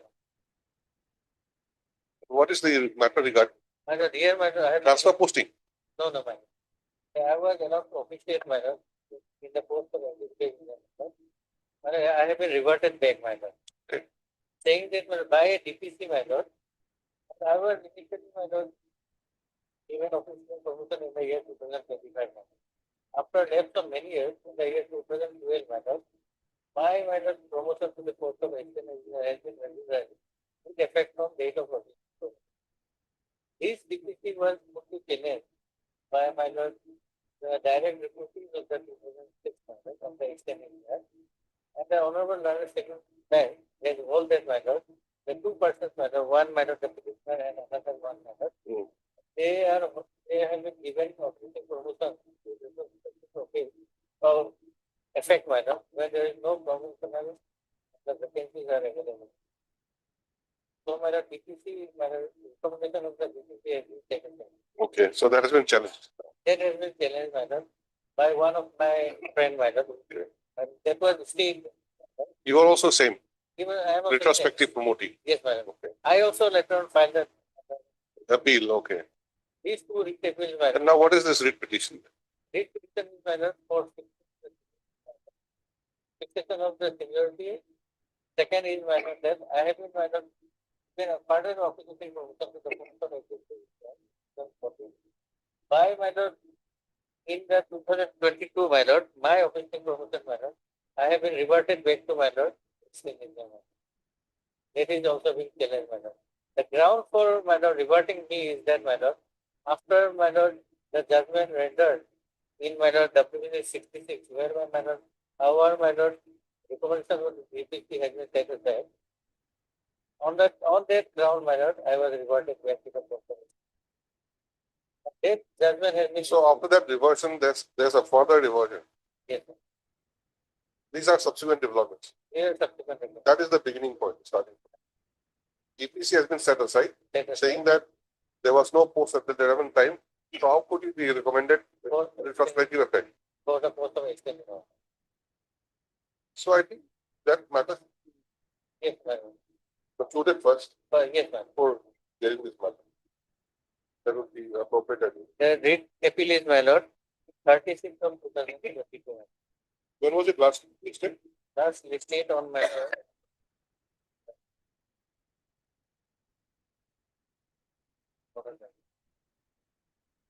What is the state now? State, my lord, my order is in my lord.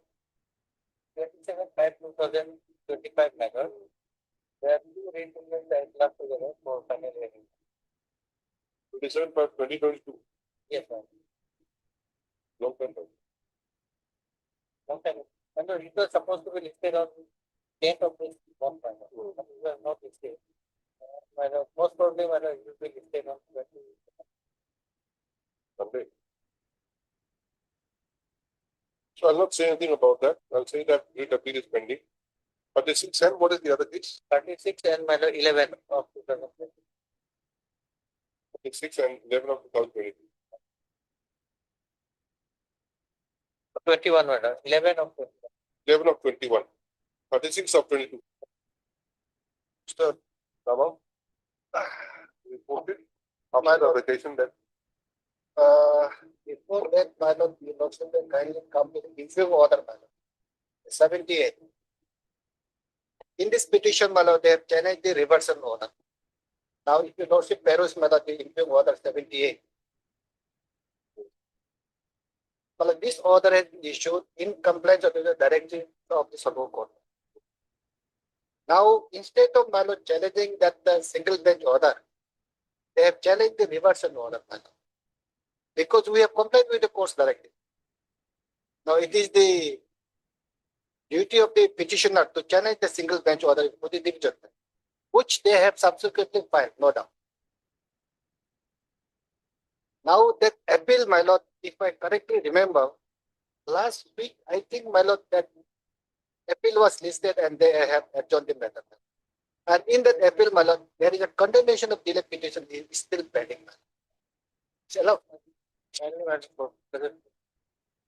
Then, Petition 66. I not ever, my lord, I is allowed or not. If it is allowed, then it's good, but. By order, it is, my lord. 27. What are the writ petitions in this WA 36 and WA 11? I know. Against order passing which writ petition? My lord, the petition number 66, my lord. Yes, Okay. So 66 is the thing you mentioned, page 79. Yes, ma'am. The right copy. In compliance of the order passed so and so, the WPC 66, so and so, so and so. Yes. So this is the consequential order. Yes, ma'am. Now, So that is why if they challenge this order now, that writ appeal has to be allowed first. correct, man. Then only we can go into this. Exactly. That That's is why my they are joining. which they have not done. No. Which they have not done by filing this writ petition, my lord. How can they file a writ petition, my lord, against the reversal order which we have in compliance with the court's directive? How can he challenge that, my lord? Without challenging the single bench order, my lord. So but writ appeal is filed, they say. They have filed, my lord, subsequently, my lord. Subsequently. Subsequently. That is a deal. No. Just a minute. Subsequently, my lord. Immediately, my lord, the rate will be allowed. Same course of action, my lord. In that rate appeal, my lord, 11 of 2031, the judgment of the non-citizen is taken. And I'm not denying that. Yes, my lord. In another writ appeal, my lord, the single bench order was stayed, my lord. Not his appeal, my lord. Subsequently, followed, my lord. That is the question. Subsequently, after obtaining a writ petition, my lord, filing a writ petition, getting a, my lord, single bench order, my lord, they have stayed, but another single bench has stayed this operation of impugn, this impugn order, my lord, 78, my lord. That this we have complied with the court's directive, and the single bench, my lord, suspended under the single bench order. Yes, it's a single bench order that was suspended by single bench. So wait. basically, what I mean to say, my lord, this writ petition, my lord, basically is not maintainable. They have to file an appeal, which they have filed. Very correct, my lord. But so far, this writ petition, my lord, 311 is not at all maintainable. Here, my lord, we have two prayers, my lord. One, my lord, the reversion, and the second is, my lord, challenging the, my lord, finance security, my lord. My lord, the prayer is 57, my lord. And what will say to the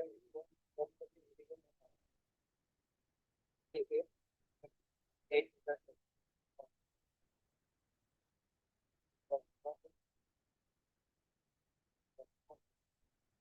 second, my lord, Society, just stop there for a moment. You are praying for setting aside of an order. The order which was passed pursuant to the Yes, single bench order. disposal of the writ petition. Correct. So before that, my lord, before that, my lord, so you are picking that single bench order against for a single bench. no. Because, my lord, before that, my lord, the single bench order has been, my lord, stayed. That is, In 11 of 2021. yes, my lord. So where is the necessity to file a writ petition? Because I have been reverted back. Of course, they will reward it back, but it's not the decision of the authority on their own. It was as per the direction passed by the school. Court has never said in one. Only thing is that in the affidavit also they. What did the court say then? Court said, madam, Lordship fine.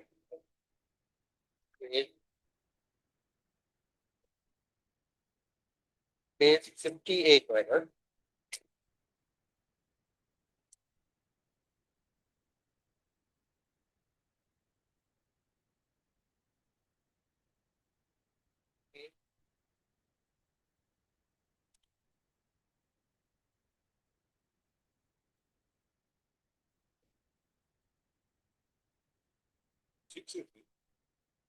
So the order is still 58 only. 58, yes, 53, madam. Paragraph 15. In view, madam, paragraph 15. In view of the discussion about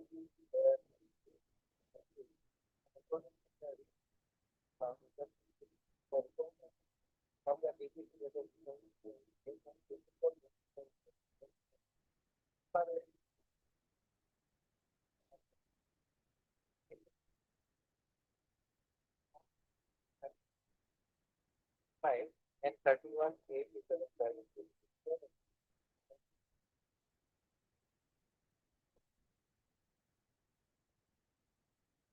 A.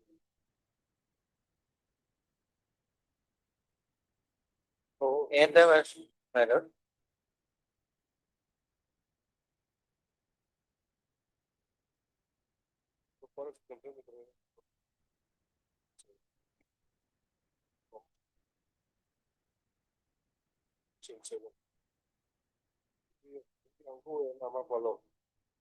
They're the ones, 6 and 7. Yes, madam. Now at 79 is the reversion order.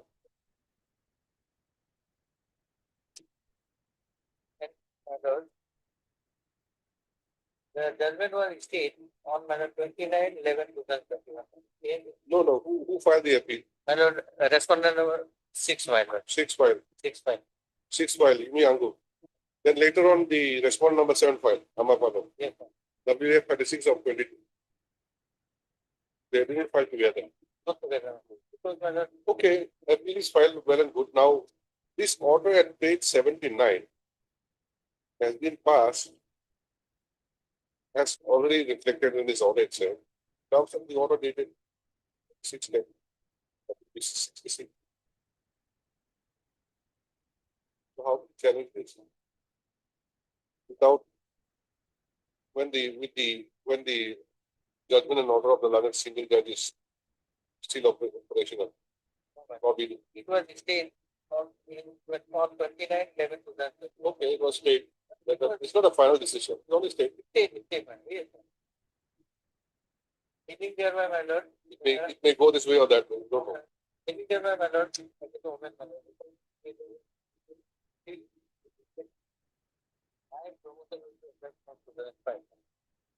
Anyway, at this stage, what can be done is I think we'll ask we'll wait for the outcome of the Yes, madam. I'm ready, madam. likely to schedule to be registered on 22nd, he says. Do that.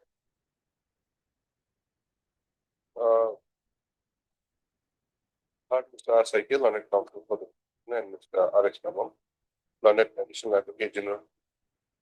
Anybody else? Private respondent, madam, yes. Anyone representing? They filed the vocal number. Okay. Who submits that?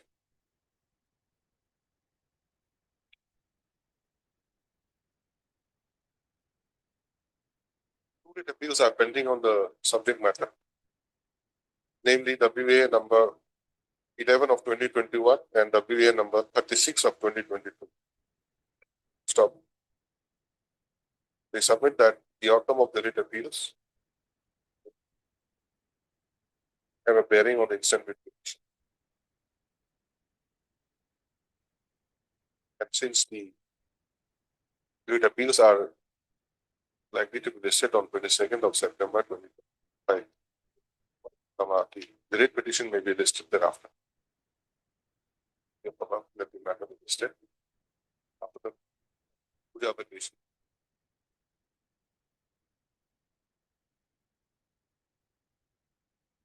Item number 13.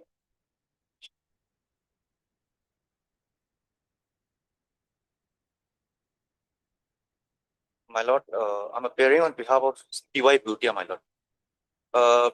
She's out of station, so the matter may mix tomorrow. Consent has been taken. Day after, Tomorrow, day after also. no, day after tomorrow. Day after. I don't know if it could be disposed of today. What is the matter? Well, that is very simple. Otherwise, what we are saying is, this is. When a council starts saying that matter is very simple, Well, it's not, then not maintainable at all. normally we start and end up arguing for 2-3 days. No, no, it won't be. A repetition itself is not maintainable. That's what we are saying in our counter. What civil dispute? Basically, Malab, Civil dispute. yes, but it is is coming before this honorable court regarding the order issued under section 145 CRPC in a writ petition. Malab. What we are saying is he has alternative remedy Okay. against that Let order. him come. It's not- TY Bhutia, my lord. Sharing young. Okay, he's the one who's, Supposed to appear, my lord. but your senior is also, your senior's name is also here. Yes, my lord. However, Yeah. it's leading counsel, my lord. TY Bhutia is the leading counsel. Okay, Mr. T.Y. Bhutia, learned counsel for the petitioner, is said to be the lead counsel. And since he has some personal difficulties, Madam, sir. He shouldn't be superseding the senior counsel.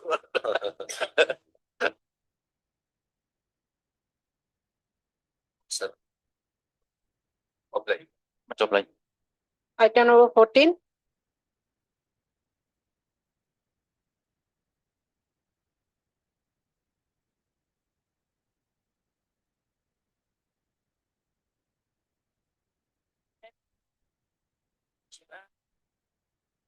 File, not updated on behalf of the file.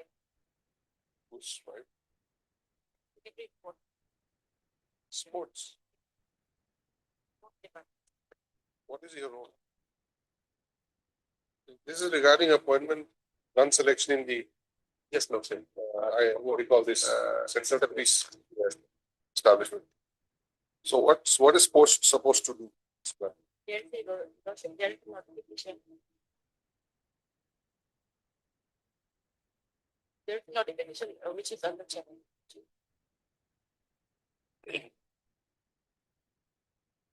When will you file your appeal? After 2 weeks. 2 weeks.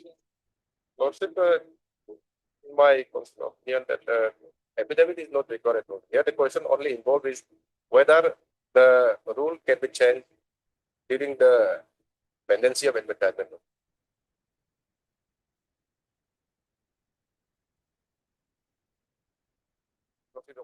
This is a 2018 advertisement. The matter is of 2023. And the petitioners, they are waiting for the last 7 years.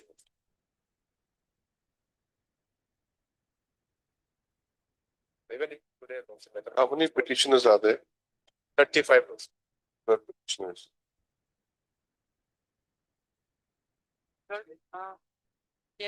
There was an order, that 3/7 according to which the phone number 5 was directive 5. 3725. Okay. Take 2 weeks. That means you take 3 weeks.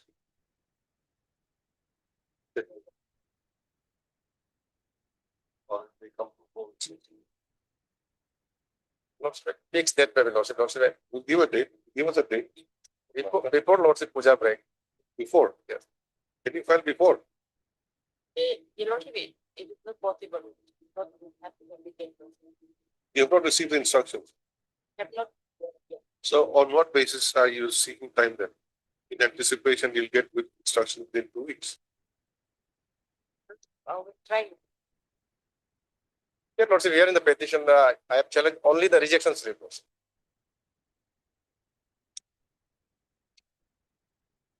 On the basis of circular issued In the 11th hour. You of have the- challenged only the rejection. Yes, rejection. What else can you challenge? Rejection will, No, only rejection- rejection only. If yeah. rejection is set aside, then you are to be allowed. That's all.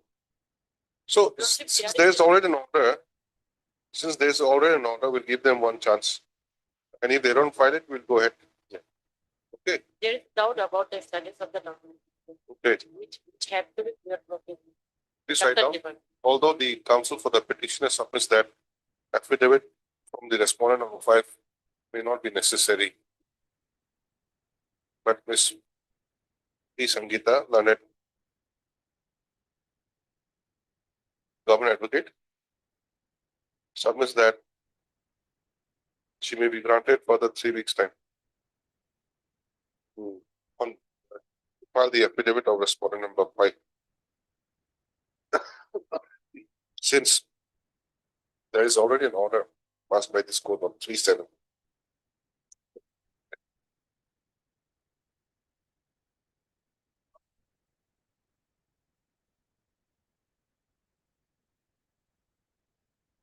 Can this be fixed on 27 or 26?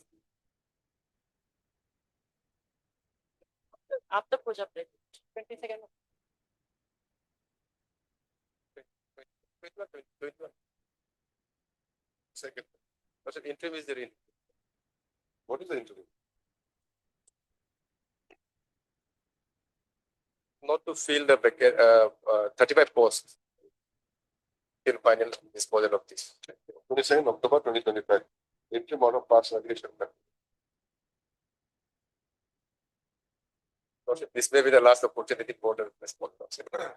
And it's also made clear that the affidavit is not filed by the next. Court will consider proceeding with the matter on the basis of the available. Deeply. Item number 17.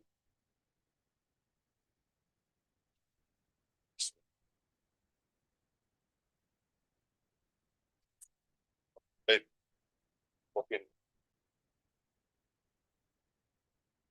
But yes, Yes, my lord. Wherein, my lord, we have challenged the jurisdiction of the Secretary Land Management, passing an order under Section 83 of the Land Settlement Act. The last occasion also, my lord, counsel for the private respondent did not turn up. Today also it appears he is not here. Can the matter be, my lord, taken up next day after tomorrow, my lord? There's some urgency here. May I, my lord? My lord, I'm on the behalf of leading counsel Titoro. He informed me that respondent number 4 has filed the affidavit in opposition response to the affidavit filed by the petitioner. Your Honor, the hearing may based on 31st of it's tomorrow since he is very busy. No, 31st is way too late. Sometime between 31st. 31st October they are saying. Oh, October. Yeah. September, it's a holiday. There's no 31st. There's no. Yeah, that's okay. Sometime, my lord, next week. No, my lord, my senior counsel is not available. He can't be unavailable till 31st of October. he's for respondent number 4. Who's respondent number 4? There is no respondent number 4 is Private. the chief. Yes. Private. Last occasion also he did not appear.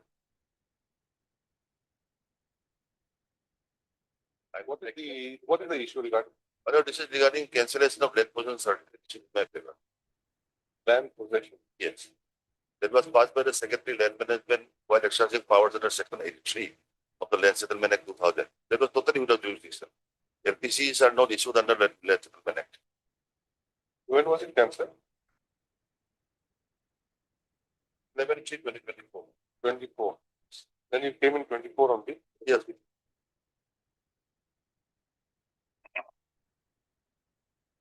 Why he's not coming? Counsel for the respondent number 4. My lord, he is engaged in another In engaged in another case. another court. That, This year. No, not here. that submission should not have been made. Anyway, it's frankly, post it next week. Ask him to come next week. Let him also be busy here. Why always busy in other room? How can there be a ground while we're sitting in port number 2 here? Prayer for adjournment a prayer for adjournment has been made on behalf of the learned counsel for respondent number 4 to the effect that the matter may be listed on 31st of October.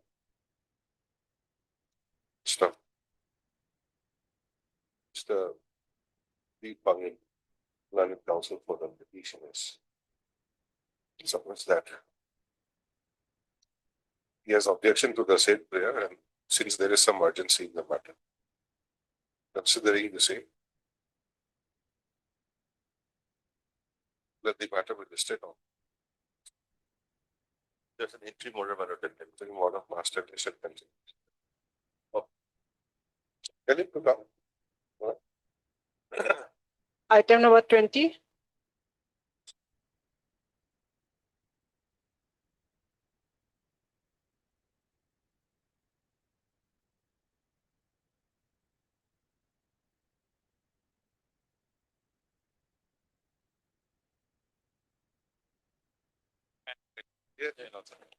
This contempt petition, Your Lordship.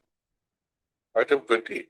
Yes, now, Your Lordship, Deputy Commissioner has been changed. And then Commissioner Secretary also has been changed. So we would like to implement them. Because new Deputy Commissioner has come in the Bangmali. And then the Secretary become a director. How much time? The director becomes Secretary. Okay. Mr. S. Mao, learned counsel for the petitioner, submits that it's the incumbents occupying some of the posts. Since the incumbents holding the posts, right, since cancel the order. Mr. S. Mao, learned counsel for the petitioner, submits that he may be given some time to file appropriate application for impleading new respondents. Since the Respondent number 4, Pagli Sora, now he is a director line management. incumbents included in the instant contempt petition has changed. When we wanted this again after After 2 weeks. 2 weeks. Petitioner will be at liberty to file appropriate application. Apply. Item number 21.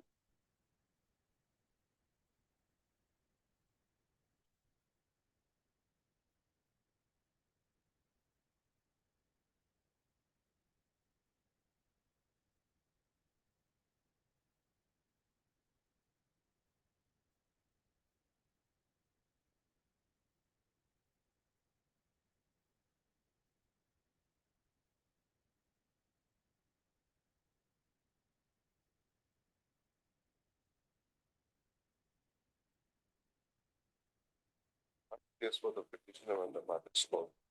Let the matter be decided. Item number 22.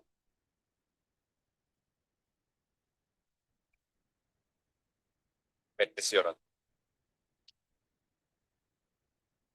Lordship, hearing Lordship, in respect of respondent number 4, services is still awaited, Lordship. When did you take steps?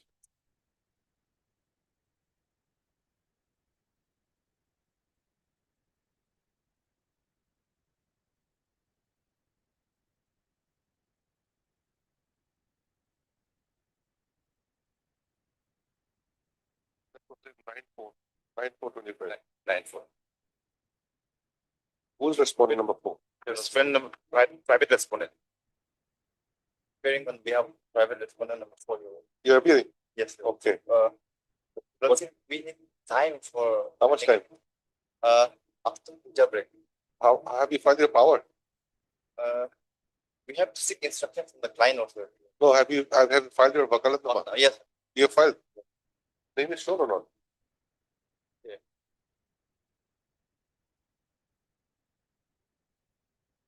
your good name? I'm appearing on behalf of leading counsel Ipan Tanya. Tanya Ipan.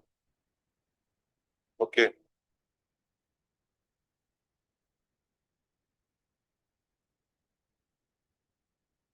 What is your good name?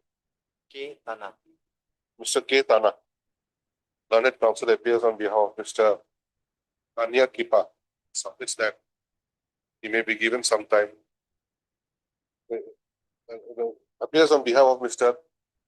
Anya Kipa, learned counsel for respondent number 4, and submits that he may be given 3 weeks time to file counter affidavit. Your good name? Ilona. Mr. Ilona. Ilona, learned counsel appears for the petition. Stop.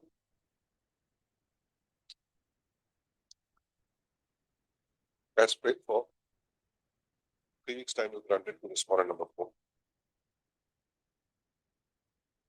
for filing counter affidavit.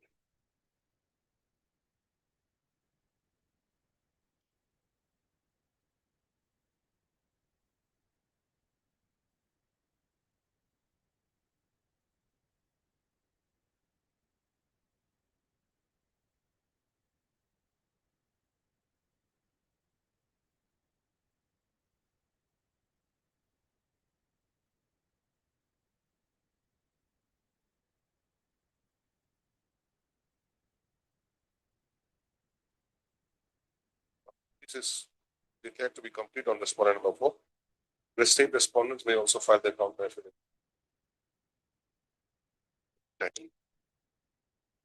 Just again after the No less. Item number 23.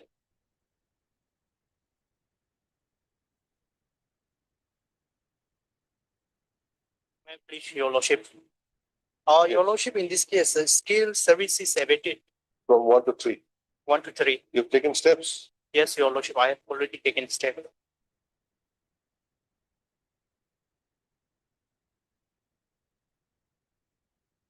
1, 2, and 3. Who are they? 1, 2, and 3.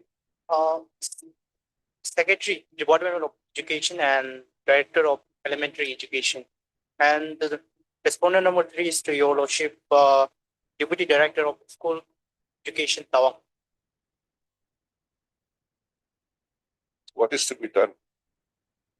You've taken steps way back in the month of May. We're in September now. Your Lordship, in this case, I may be allowed to take fresh step and matter may be released after vacation. Okay, let's wait for by the learned counsel for the petitioner. Permission is granted to take fresh steps for service of notice upon the respondent numbers 1, 2, and 3 by registered post with ADQ.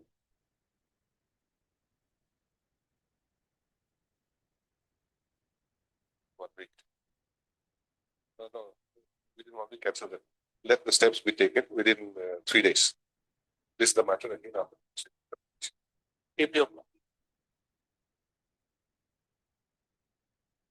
Item number 24. My lord, in this case, what happened is your lordship has given me 2 days time to take steps. But the clerk took steps on the 3rd or 4th day. So registry, there is some problem. So my lord, I may be given the liberty to take fresh steps. How much time? 2 days. So it's ready.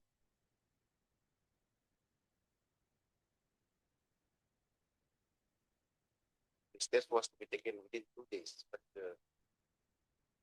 advocate grant some. Petition is granted for the 2 days time to take steps for service of notice upon the respondents by registered post. Okay. Okay.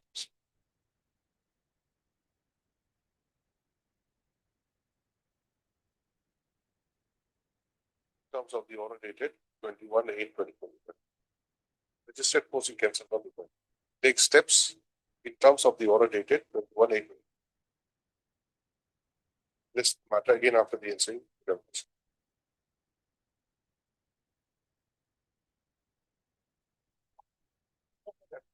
have some matter.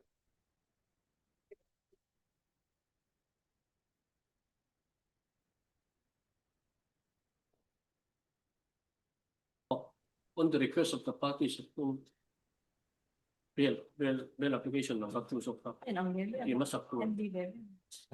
Masih Udin so far. Oh, okay. So the hold on. Item number 1 of Kohima, of Ajwal bench. May I please your lordship? Yes. With your lordship permission, if item number 2 can be taken first instead of item number 1.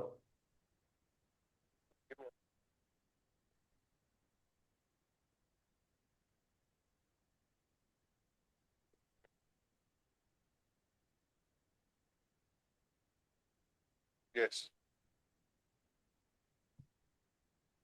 May I please your lordship? My lord, this Just is a minute. No, just a minute, okay? Just a minute.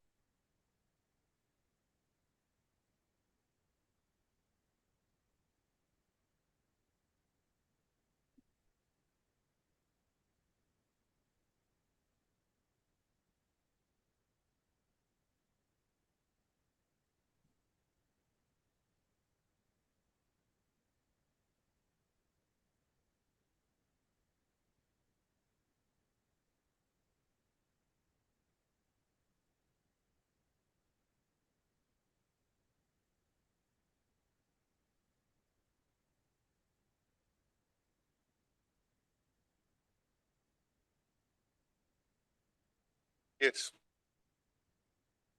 my lord.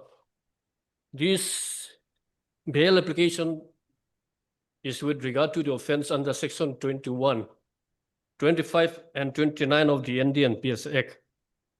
My lord, we have filed numerous bail applications before the Learned Special Judge NDPS and before this court as well. Now, this is the third time we have approached this honorable court, this honorable High Court, for enlargement of the applicant on bail. My lord, in the previous bail application submitted by the petitioners, the grounds which we have taken today has not been raised in the earlier bail application. Today, we raise non-compliance of Article 22(1) of the Constitution of India. That is, with regard to communicating the grounds of arrest while effecting the arrest by the arresting agency. It has to be communicated in writing, as your lordship knows, but in the instant case, while effecting the arrest of the petitioners herein, the arresting agency has failed to comply Article 22(1), right, with Section 47 BNSS or the earlier Section 50 of CRPC. My lord, may I first take a lordship to page 111. Or before I proceed further, my lord, the prosecution has closed their evidence. The petitioner was also examined under Section 313 CRPC, and one of the accused, Samudin, has also adduced his evidence. And the next stage of proceeding is on 16/9/25 for further defense evidence. So out of the 9 prosecution witnesses, all the prosecution witnesses were examined. The 2 accused were examined by the court under Section 313 CRPC. And one of the co-accused, who has not approached this court by filing bail application, has also adduced his evidence. So trial is at its fact end, my lord. Now, nevertheless, my lord, if your lordship permits me to come to the FIR. Hey, how many? Can you hear me? Yes, I can hear you, my lord. How many witnesses do you have as defense witness? We will have 2 witnesses. One witness has adduced his evidence, that is the co-accused Samsudin. And the other witnesses would be me, Basit Udin, the person who has filed the present bail application.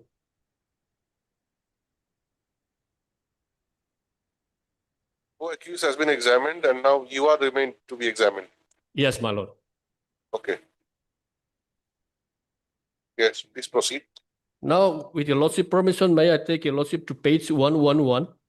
of my bail application, my lord. That is the FIR.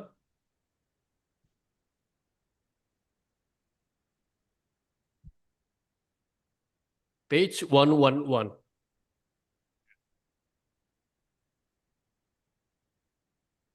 Has your lordship got it? Yes. I'll read the FIR, my lord.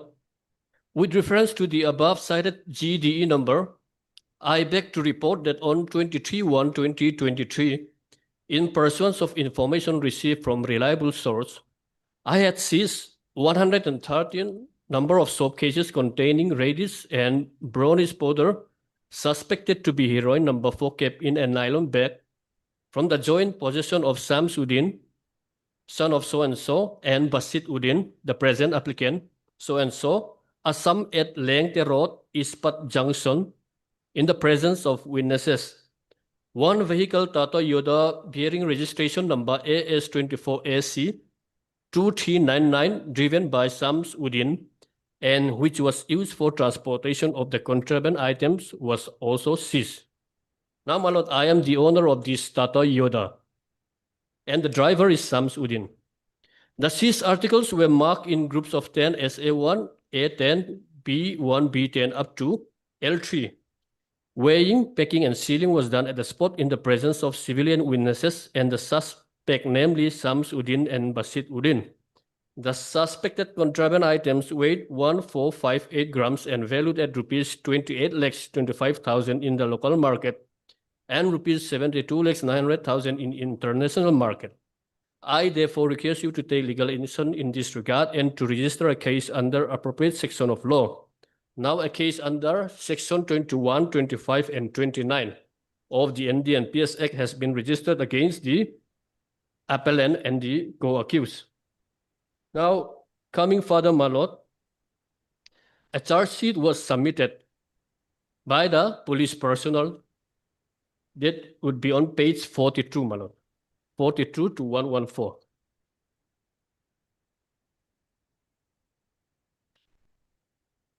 Annexure 7. Yes. With your lordship permission, may I read the charge sheet?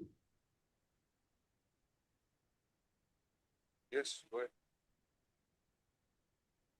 The prosecution story of the case in brief is that on 23/1/2023, SI JLL Chungnung of Sairang Police Station submitted a written FIR to the officer in charge, Sairang Police Station, to the effect that on the same day, that is 23/1/2023, in pursuance of a reliable information received from source, he, along with police parties, seized 113 number of soap cases containing reddish and brownish powder suspected to be heroin number 4 kept in a nylon bag from the joint possession of Sams Udin, so-and-so, and Basit Udin, son of so-and-so, at Lengte Road, Ispat Junction, in the presence of witnesses. One vehicle Tata Yoda bearing registration number AS24AC2399 driven by Sams Udin and which was used for transportation of the contraband items was also seized. The seized articles were marked in groups of 10 as so-and-so, which I have read earlier, my lord. I'll just skip to the second para. During the course of investigation, the complainant and seizing officer as well as other prosecution witnesses were examined and recorded their statement, which is enclosed herewith. During examination, it was learned from the complainant that on 23/1/2023, he had received information from reliable person that one vehicle, Tata Yoda bearing registration number AS24AC2399, presently parked at the roadside of Lengte Road, Ispat Junction, was strongly suspected to be carrying contraband items. On receipt of information, the inquiry officer and party immediately rushed to the said location to do the needful. The suspected vehicle was found just outside the fencing area of Ispat, and it was found carrying 7 bags of ginger and condemned iron. The vehicle was thoroughly searched by unloading all the scrap irons. No illegal item was found in the vehicle. The driver of the suspected vehicle, namely Samsudin, so-and-so, was interrogated at the spot, but he strongly denied carrying any illegal items.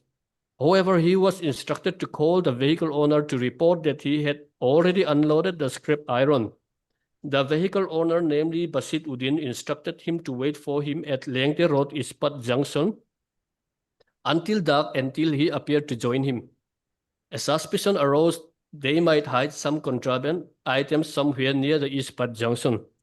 After waiting for the appearance of the vehicle owner at Ispat Junction for about an hour, the inquiry officer thought it would be better to approach him and to interrogate him, as it was learned from the driver that he was presently available at Punchong, Melsom area, which falls under Sairang PS jurisdiction.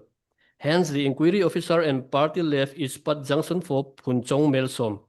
On arrival at Punchong, Melsom, and approached the rented house of Rebul Hussein, where the suspected person Basit Udin, the present applicant, was presently available.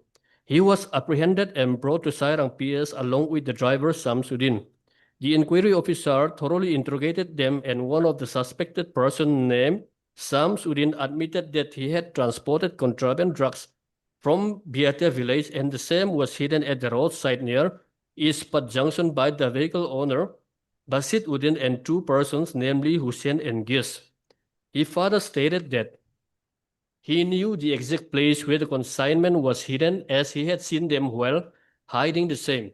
The inquiry officer recorded disclosure statement made by him in the presence of two civilian witnesses. After recording disclosure statement, the inquiry officer, along with parties, some civilian witnesses, and the suspected persons, left for Lengte Road to recover the hidden contraband drugs. Now, in the meantime, my lord, may I show your lordship the disclosure statement.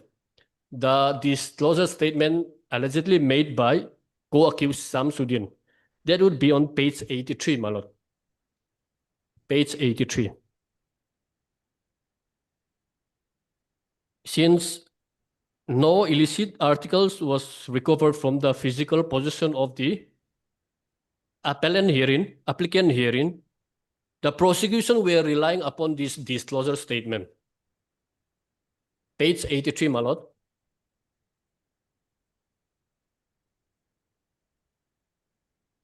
Has your lordship got it?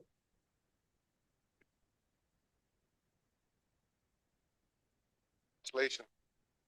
Page 83.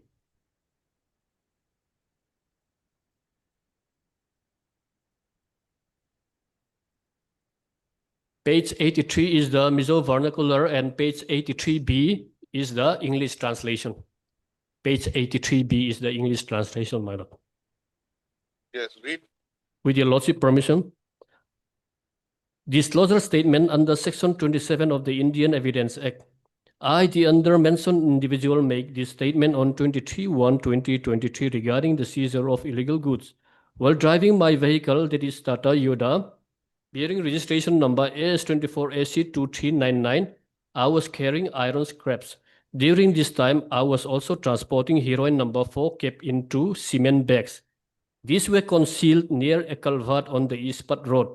I do not know the name of the place where we concealed it, but I can point out the location if I go there. So this is the disclosure statement made by Sams Udin. What I would like to point out at this moment is that, my lord, Basit Udin, the present applicant, has, however, did not make any disclosure statement.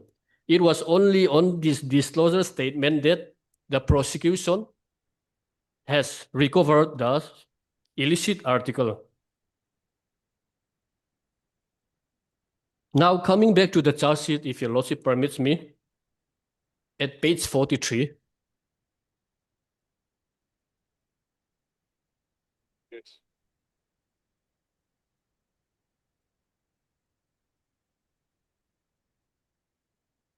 on arrival at the location where the contraband drug was reportedly hidden, on being led and shown by Samsudin and one of the suspected persons, the contraband items were recovered from the roadside at a dry stream just before reaching Ispat Junction at Lengte Road. Now, this is the place where the prosecution has stated in their charge sheet and also in their deposition that the seized article was recovered.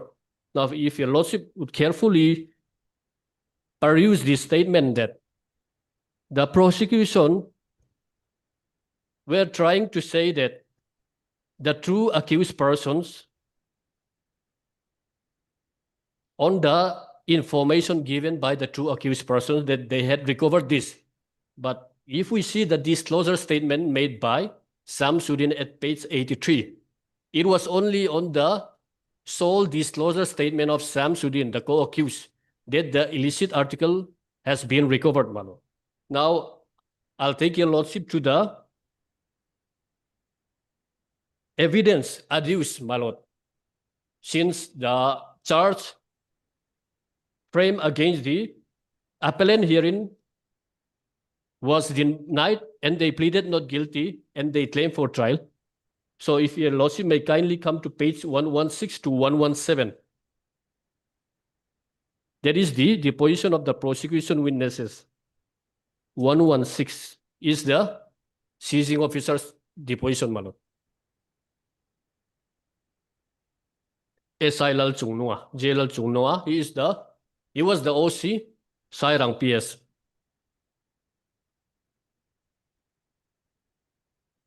Page 116 to 117 is the deposition of SI J Lal Chung Noa. May I read, my lord? You were saying that the ground taken for your bail application this time was violation of section, Article 21, 22(1). 22(1). Yes, my lord. So Hello. why are you taking me everywhere then? Now, my lord, since the prosecution has led their evidence, I'm taking a lordship to show that, to impress upon your lordship that there are no documents or any evidence led by the prosecution to show that this grounds of arrest was communicated in writing to the applicant herein while he was arrested, my lord. Okay. You have some authority on it? Yes, my lord. What is that? Tell me. The first authority is Prabir Pureksa versus State and City of Delhi 2024, 8 SCC 254. Just a minute. Prabir. What is the name? 2024, 8 SCC 254. Yes. Paragraph.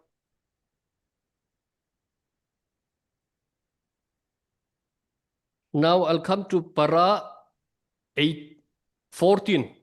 Para 14, page 272. Yes. Now with your lordship permission,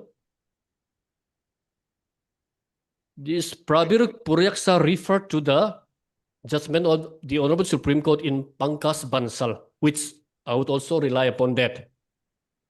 With your lordship permission, may I read para 14, and that would start from Placanta A. Placanta A. This para 14 is a abstract of Pankaj Bansal's Pankaj case. Bansal, yes. I would also refer to So- Pankaj Bansal, my lord. So why don't you take me to Pankaj Bansal straight away? My lord, This is only I can also take your lordship to that.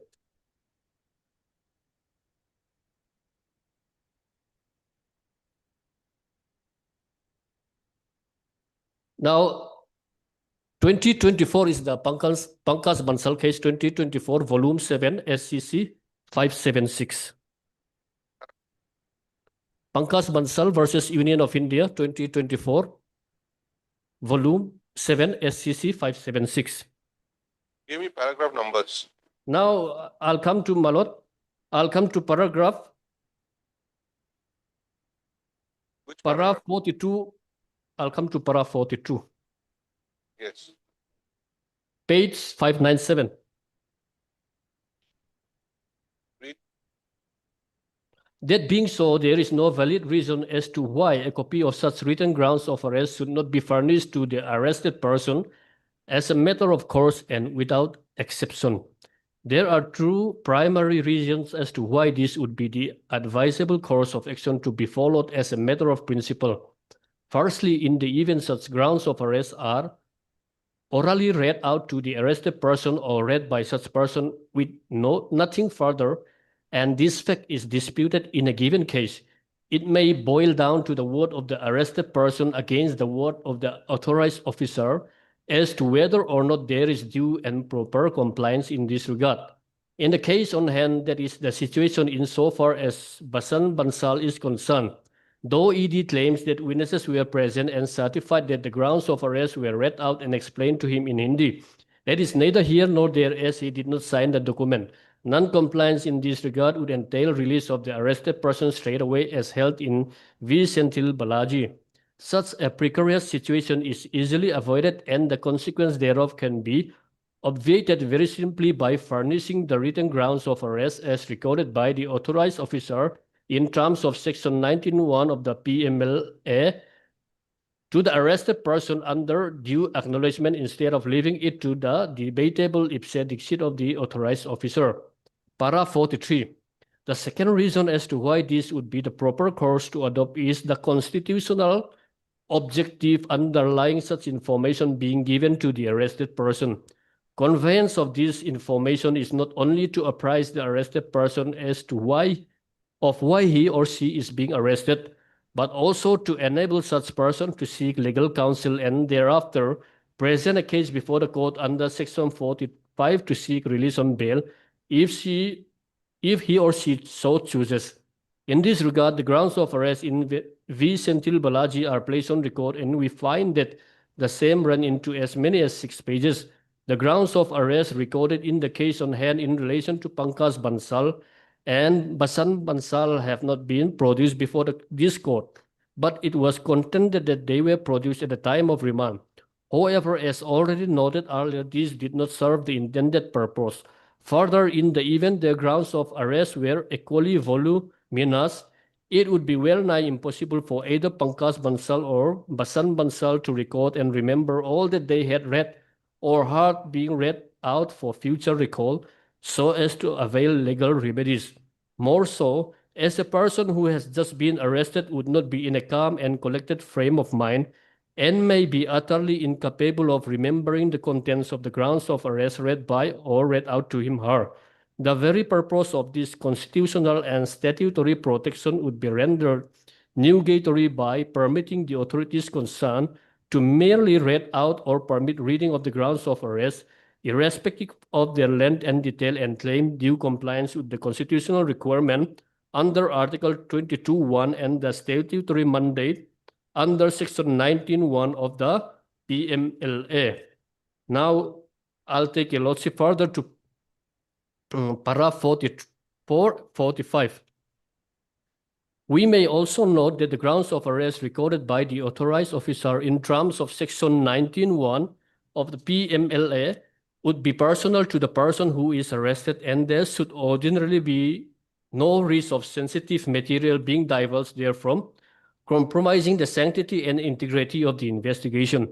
In the event any such sensitive material finds mentioned in such grounds of arrest recorded by the authorized officer, it would always be open to him to redact such sensitive portions in the document and furnish the edited copy of the grounds of arrest to the arrested person, so as to safeguard the sanctity of the investigation. On the above analysis, to give true meaning and purpose to the constitutional and the statutory mandate of Section 19(1) PMLA of informing the arrested persons of the grounds of arrest, we hold that it would be necessary henceforth that a copy of such written grounds of arrest is furnished to the arrested persons as a matter of course. So that means a written grounds of arrest has to be communicated to the arrested persons, my lord.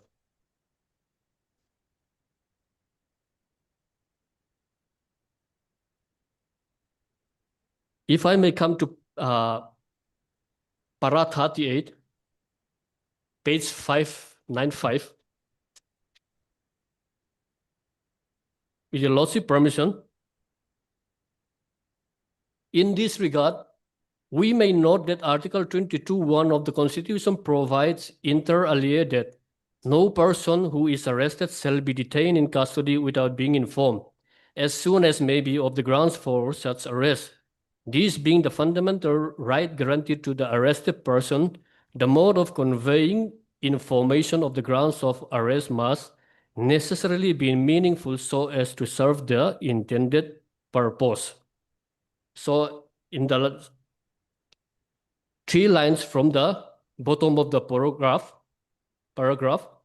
the Honorable Supreme Court has observed that therefore communication of the grounds of arrest as mandated by Article 22(1) of the Constitution and Section 19 PMLA is meant to serve this higher purpose and must be given due importance, my lord.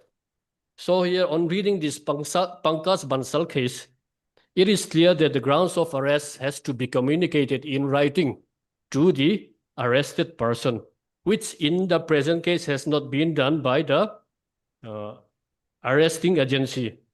Even though arrest intimation was given, there is no such grounds of arrest, no documents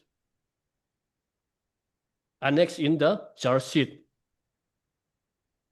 Your lordship may kindly come to page 114 of my bail petition.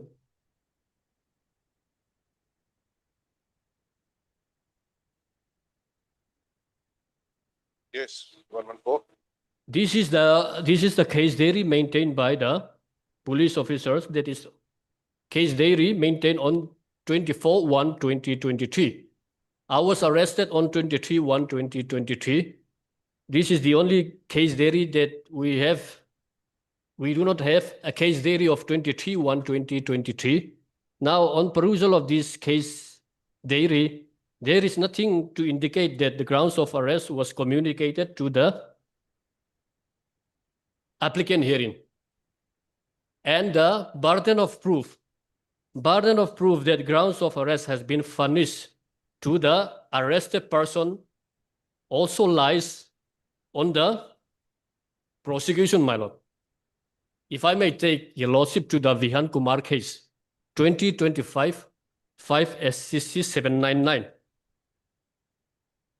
para 23.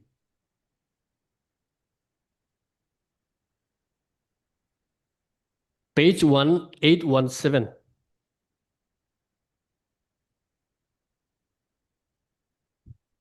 Your lordship got it? Yes, read. Para 23, in the present case, the first respondent relied upon an entry in the case diary allegedly made at 6:10 p.m. on 10/6/2024, which records that the appellant was arrested after informing him of the grounds of arrest. For the reasons which will follow hereafter, we are rejecting the argument made by the first respondent. If the police want to prove communication of the grounds of arrest only based on a diary entry, it is necessary to incorporate those grounds of arrest in the diary entry or any other documents. The grounds of arrest must exist before the same are informed. Therefore, in a given case, even assuming that the case of the police regarding requirement of Article 22(1) of the Constitution is to be accepted based on an entry in the case diary, there must be a contemporaneous record which records that the grounds of arrest were there. When an arrestee pleads before a court that grounds of arrest were not communicated, at page 818, when an arrestee pleads before a court that grounds of arrest were not communicated, the burden to prove the compliance of Article 22(1) is on the police. Now, coming to para 26.1 at page 818, that is the conclusion arrived at by the Honorable Supreme Court in Vihan Kumar. 26.1, the requirement of informing a person arrested of grounds of arrest is a mandatory requirement of Article 22(1). 26.2, the information of the grounds of arrest must be provided to the arrested person in such a manner that sufficient knowledge of the basic facts constituting the grounds is imparted and communicated to the arrested person effectively in the language which he understands. The mode and method of communication must be such that the object of the constitutional safeguard is achieved. 26.3. When arrested accused alleged non-compliance with the requirements of Article 22(1), the burden will always be on the investigating officer agency to prove compliance with the requirement of Article 22(1). 26.4. Non-compliance with Article 22(1) will be a violation of the fundamental rights of the accused guaranteed by the said article. Moreover, it will amount to a violation of the right to personal liberty guaranteed by Article 21 of the Constitution. Therefore, non-compliance with the requirements of Article 22(1) vitiates the arrest of the accused. Hence, further orders passed by a criminal court of remand are also vitiated. Needless to add that it will not vitiate the investigation, charge sheet, and trial, but at the same time, filing of charge sheet will not validate a breach of constitutional mandate under Article 22(1). At page 819. 26.5, paragraph 26.5, when an arrested person is produced before a judicial magistrate for remand, it is the duty of the magistrate to ascertain whether compliance with Article 22(1) and other mandatory safeguards has been made. At 26.6, when a violation of Article 22(1) is established, it is the duty of the court to forthwith order the release of the accused. That will be a ground to grant bail even if statutory restrictions on the grant of bail exist. The statutory restrictions do not affect the power of the court to grant bail when the violation of Article 21 and 22(1) of the Constitution is established. Now, in this case, the statutory restriction is Section 37 of the NDPS Act, wherein the offense alleged against the accused is of commercial quantity.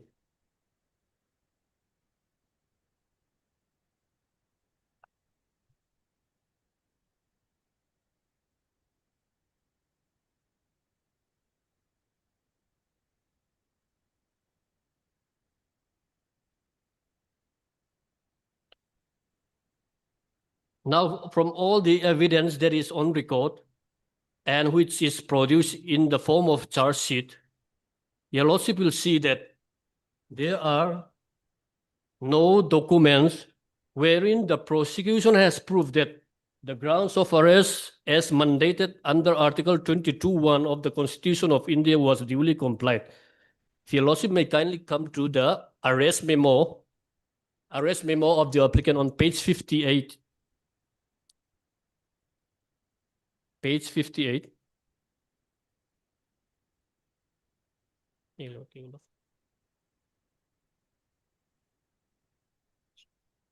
Now, this is the copy which we have been furnished along with the charge sheet. If your lordship may kindly come to the serial number 2, the date of arrest was mentioned, and serial number 4 is the X and section wherein the arrest intimation was given, 41 CRPC. Now, there is nothing in the charge sheet which indicates that grounds of arrest in writing was communicated to the applicant. Your lordship may kindly come to page 59 as well.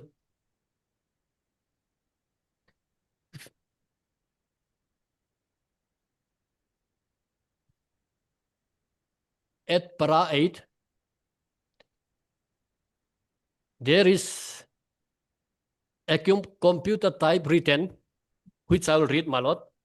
The accused, after being informed of the grounds of arrest and his legal rights, was duly taken into custody on 23/1/23 at 5:50 p.m. at Sairang. The following articles were seized. The accused was cautioned to keep himself as a cover for purpose of identification. Intimation given to Suma Begum, wife. Now, if your lordship may kindly peruse para 8. Here,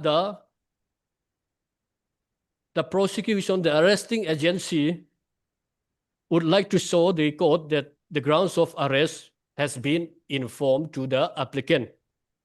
But merely simply writing that the grounds of arrest was informed to the applicant would not comply the statutory requirement under Article 22(1) and the judgment of the Honorable Supreme Court passed in Pankaj Bansal, Prabir, and Vihan Kumar. So these are the documents which have been supplied to us. Judgment passed. When was the judgment passed?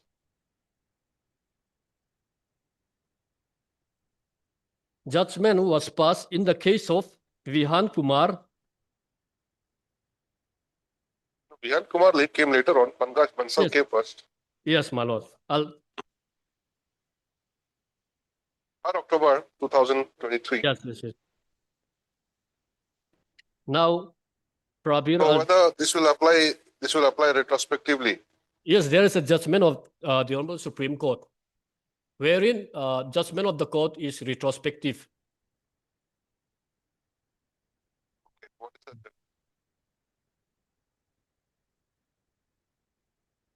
Judgment of the court is retrospective. There is a judgment of the Honorable Supreme Court wherein it mandates that judgment of the court is retrospective in nature. Which one?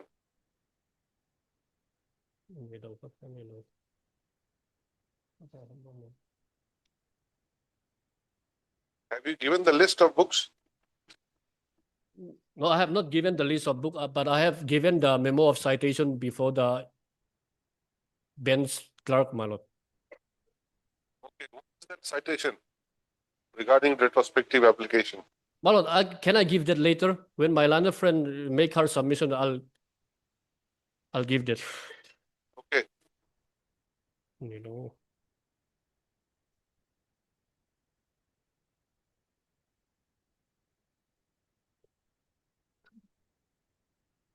Prabir.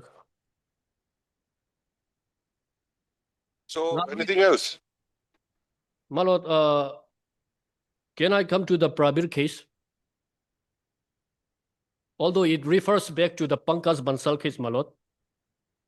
Here, I would like to impress upon your lordship the observation made by the Honorable Supreme Court at para 28, page 278. Please read. With your lordship permission, para 28, the language used in Article 22(1) and Article 22(5) of the Constitution of India regarding communication of the grounds is exactly the identical. Neither of the constitutional provisions require that the grounds of arrest or detention, as the case may be, must be communicated in writing. Thus, interpretation to this important facet of the fundamental right as made by the Constitution bench while explaining the scope of Article 22(5) of the Constitution of India would ipso facto apply to Article 22(1) of the Constitution of India insofar as the requirement to communicate the grounds of arrest is concerned. Hence, we have no hesitation in reiterating that the requirement to the grounds of arrest or the grounds of detention in writing for a person arrested in connection with an offense or a person placed under preventive detention as provided under Article 22(1) and 22(5) of the Constitution of India is sacrosanct and cannot be breached under any situation. Non-compliance of this constitutional requirement and statutory mandate would lead to the custody or the detention being rendered illegal as the case may be. Now here at para 37, page 280. Just a minute. Now- Let us try to understand this paragraph 28, which you just read. My lord. Para Article 22, Clause 5 is with regard to preventive detention. And Article 22(1) talks about the communication of the grounds of arrest. So a comparison has been drawn. Yes, my lord.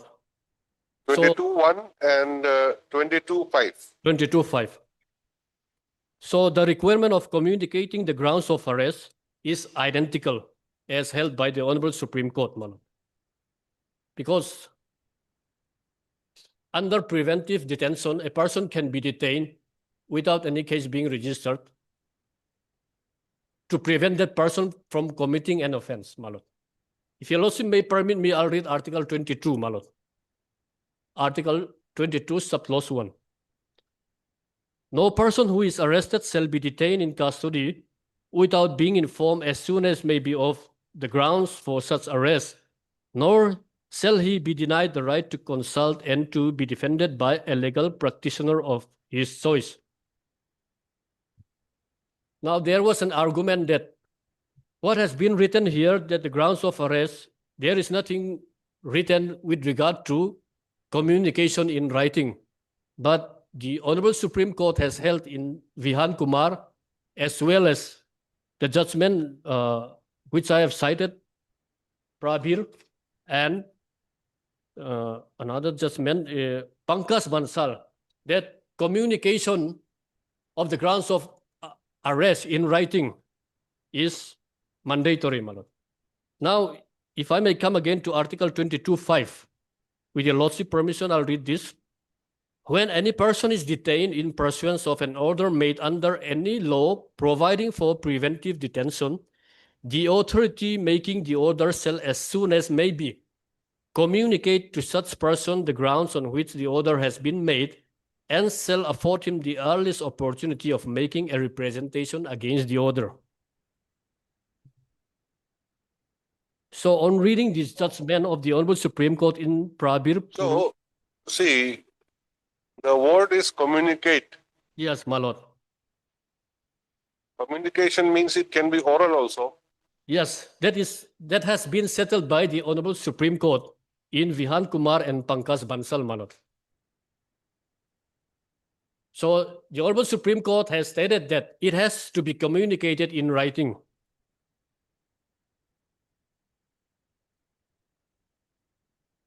There was an argument raised before the Honorable Supreme Court that these provisions does not specifically mention that it has to be communicated in writing, but this has been settled by the Honorable Supreme Court in the case of Vihan Kumar and Pankaj Bansal, my lord.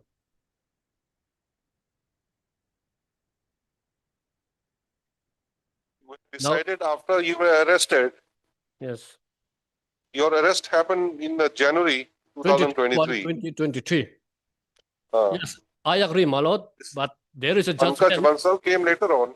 There is a judgment of the Honorable Supreme Court which says that judgment of the court, not like a statutory act, is retrospective in nature, which I'll provide later, my lord. I'll just mention the citation, my lord. 2025 Life Law SC 259. Special leave petition, criminal number 8609 to 8614 of 2024. The case number is special leave petition, criminal number 8609 to 8614 of 2024. The judgment is February 27, 2025.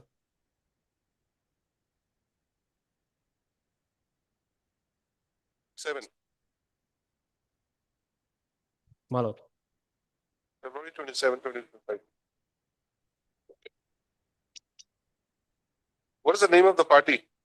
Name of the parties is Kanish Sinha and another versus the state of West Bengal and another. This is a judgment of Justice Sudhanshu Dhulia. Name of the parties is Kanish Sinha and another. Paragraph? Starts from para 3, from the 1, 2, 3, 4, 6, 10 lines from the last para, my lord, from the bottom of the para. Yes. How does it start?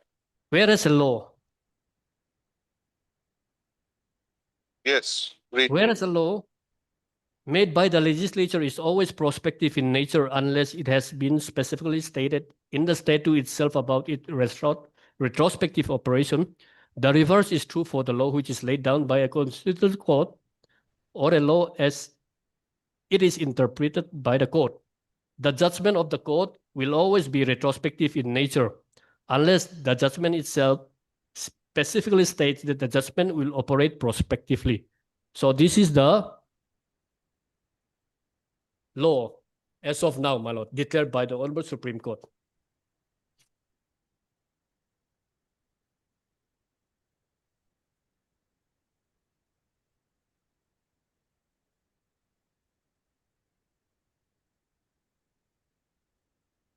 Now, with your lordship permission,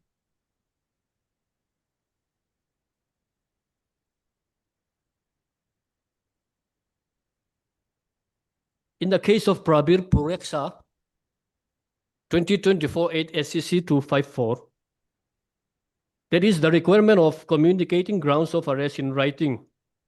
Para 29, page 278. Here, Case. Which case? Prabir, which I have just read. Prabir Purkayastha versus State. Yes. Yes, my lord. Paragraph 28. 29 and 30, my lord. 28, 29, and 30. Since I have just read 28, if your lordship may permit me to read para 30. Yes, read.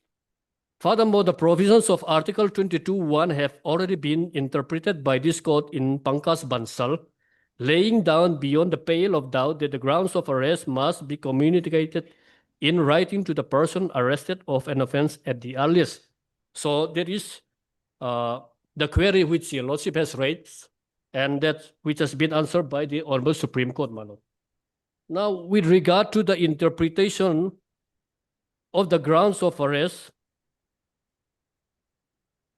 may I take your lordship to the difference which has been laid down by the Honorable Supreme Court with regard to reasons for arrest and the grounds of arrest.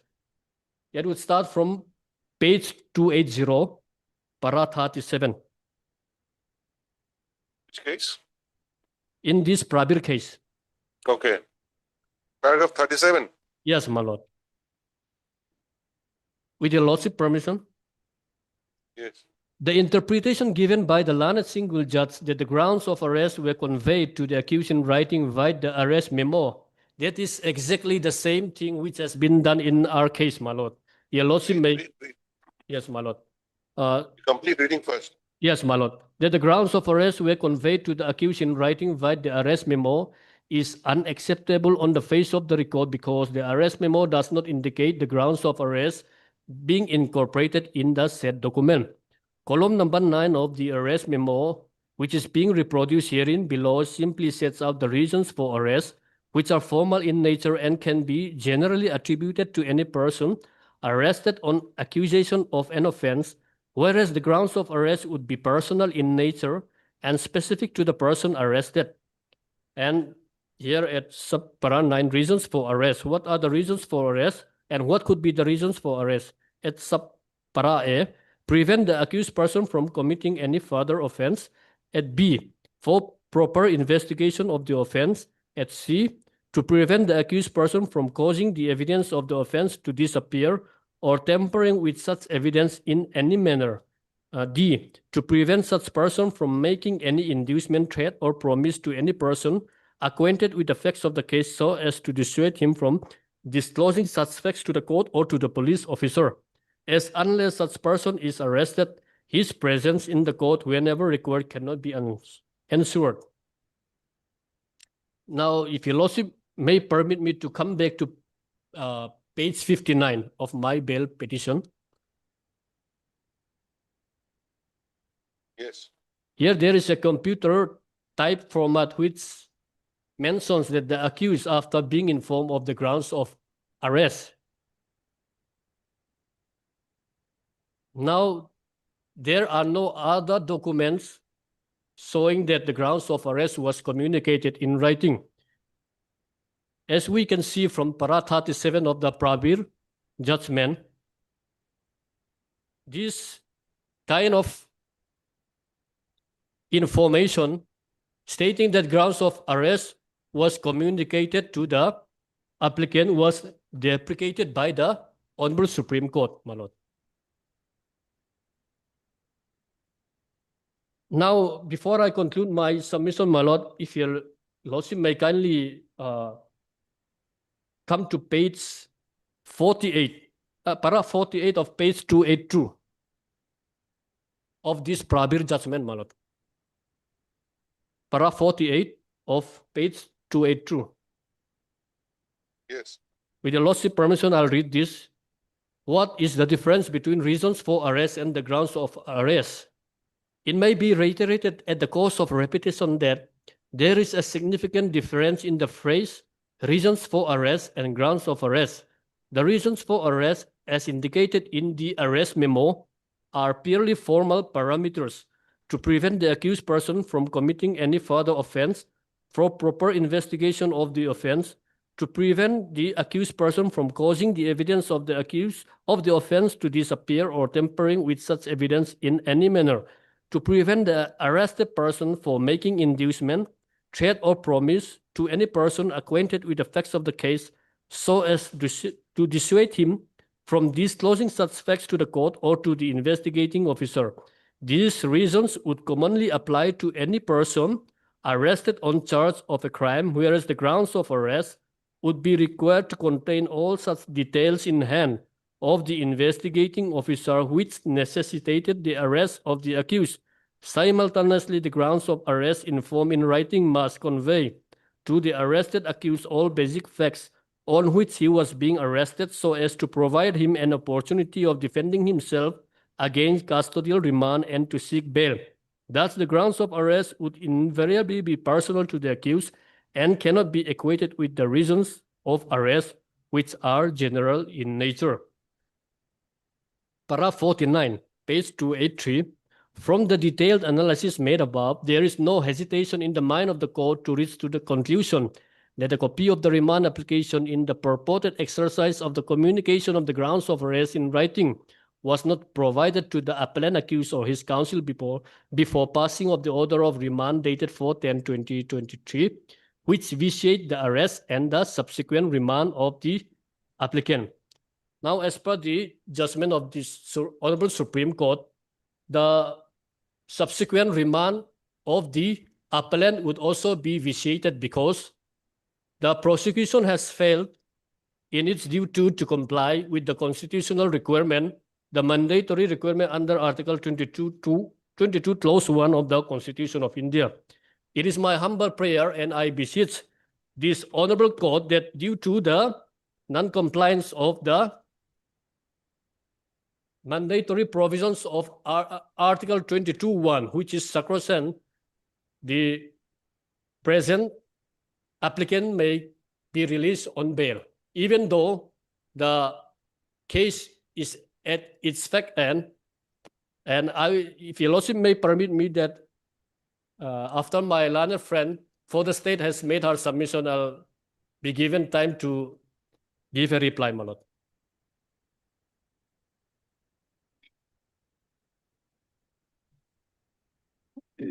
May it please, Your Lordship.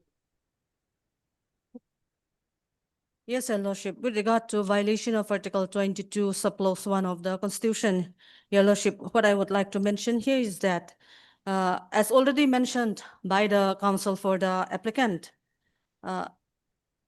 Article 22, subclause 1 was duly compliance. There was a compliance, as already written out by the counsel of the applicant, that is in page 59 of his application, subclause 8.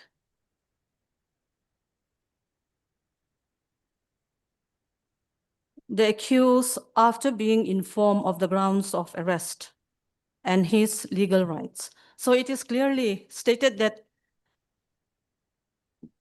he is duly communicated with his ground and his legal rights. And about his legal rights, it can be seen that now at this present stage, more than 7 bail application has been submitted by the applicant, which shows that he knows his legal rights.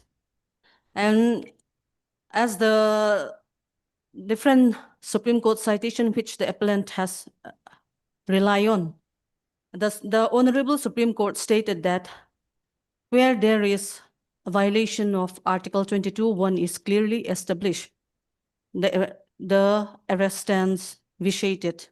So the burden lies on the appellant to prove that there is a violation. They have to establish their case. And in the present case, Your Lordship, the appellant fails in demonstrating any credible material or evidence to establish the violation which he has claimed. And even during the examination of the arresting officer himself, not even one question was raised regarding this violation.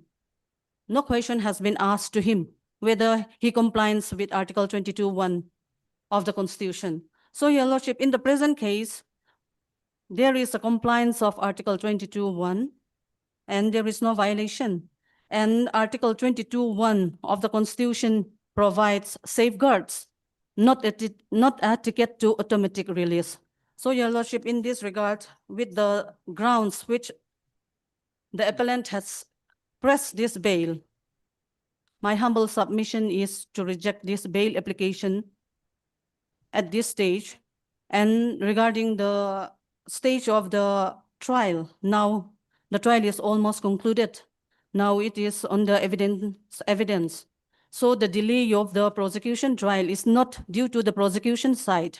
It's because of the appellant side. So in this regard, my humble submission is to reject this application at this stage, and considering the gravity and nature of the offense. The seizure is of commercial quantity. So my humble submission is to reject this bail at this stage. And with this one, I will conclude my objection. If Your Lordship may kindly permit me to rebut what my other friend has submitted. Yes, go ahead. With regard to the burden of proof, whether this has been communicated. In the case of Vihan Kumar, which I have produced, my lord, if Your Lordship may kindly come to page 817, para 23, my lord, Vihan Kumar.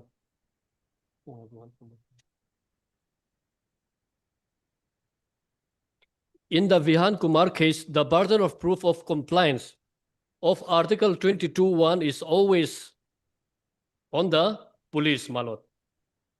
Para 23, page 818, my lord.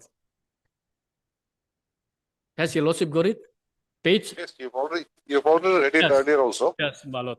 So with regard to whether the applicant has the right to be released on bail at this fact end of the trial, my lord, I would like to produce one judgment of the Honorable High Court of Punjab and Haryana. My lord, if I may be allowed to produce the citation. You've not given the citation. I have not given.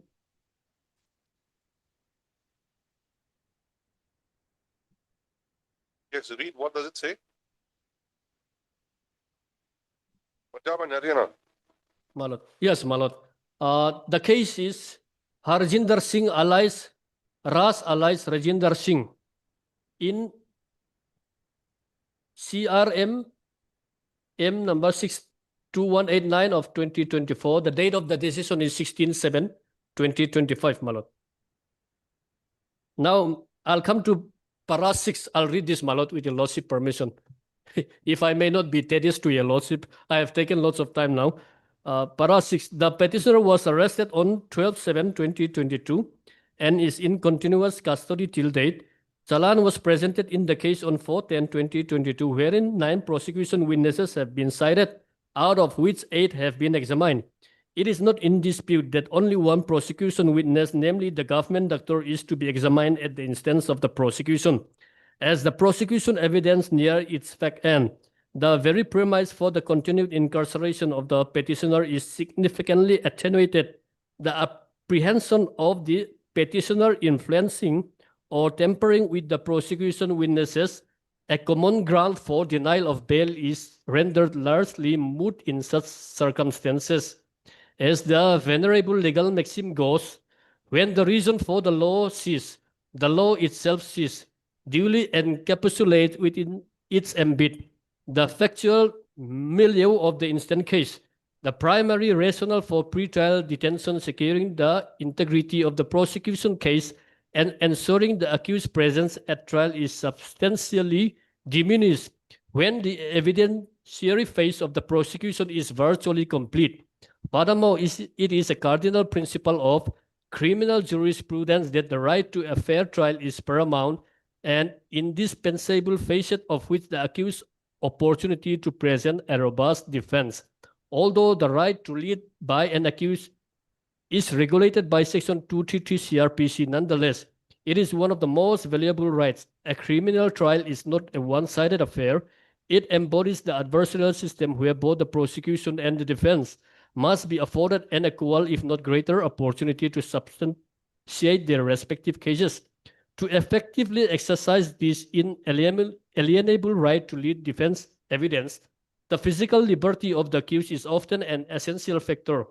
A person confined to custody faces considerable impediments in consulting with legal counsel, gathering defense witnesses, and preparing their strategy. Denial of liberty at this advanced stage, when the prosecution's evidentiary edifice is almost complete, can severely cripple the defense, thereby striking at the root of a fair trial. My lord, may I repeat this? Denial of liberty at this advanced stage, when the prosecution's evidentiary edifice is almost complete, can severely cripple the defense, thereby striking at the very root of a fair trial.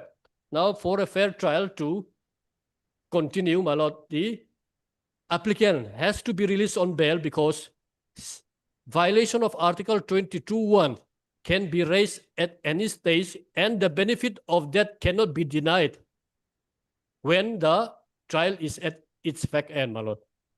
My lord, if I may be allowed to produce the order passed by the High Court of Punjab and Haryana in this case. Yes. My lord, that would be all, my lord. Okay. So orders will be passed later on. My lord, obliged.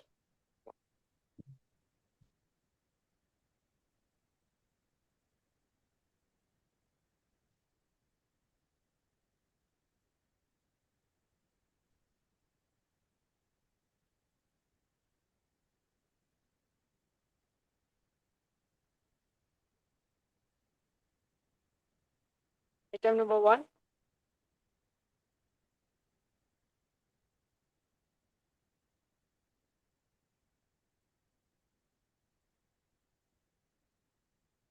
May please, Your Lordship.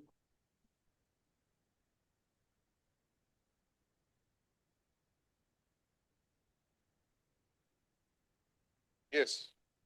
My lord, this is also bill petition submitted by the petitioner as he was arrested in connection with 353 grams of suspected heroin, and he was charged under Section 21C23/25 NDPS Act. My lord, the petitioner argues, You had applied for bail earlier. yes, my lord. What was My the order passed? Have you annexed?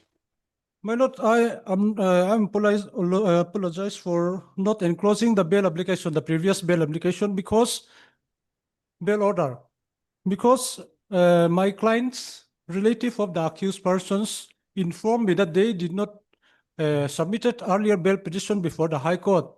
But when we inquired after submission of bail application, we found out that bail application number 63 of 23 was already submitted. We are deeply apologize for not enclosing the said bail application. Disposed? A bail petition, a bail order, When was it disposed? 8/12/2023.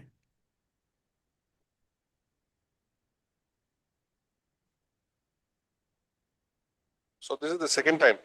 Yes, my lord. Yes, carry on. My lord, the present bail application is filed on 13/8/25. During that time, true prosecution witnesses are left to be examined, but during the pendency of the present bail petition, the prosecution closed their evidence by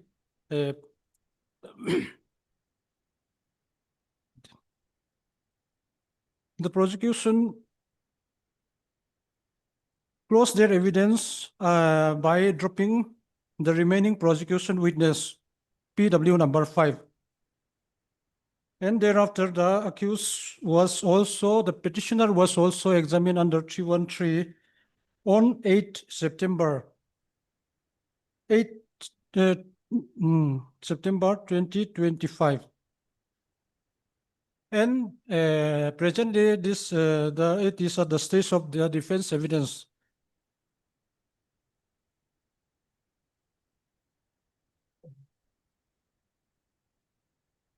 The Defense witness, yes, my lord. There will be how many? true defense witness, including the accused person, the petitioner, the present petitioner. Okay. The next court date is fixed 22nd September 2025. For product, So defense witness has not been examined. not yet examined. Okay.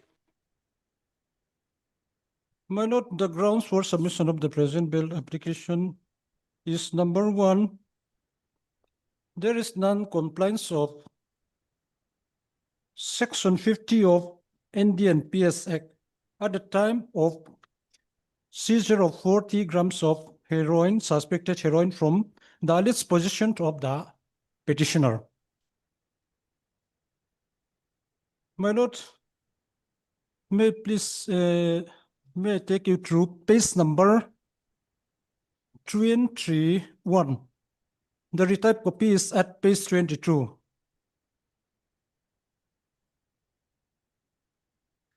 That is seizure and arrest memo. My ground is that despite in the seizure and arrest memo, the petitioner was allegedly informed of his right under Section 50 of NDPS Act before conducting personal search or seizure of 40 grams of suspected heroin. However, from the evidence of PW number 1, it was at page number 62, para number 3.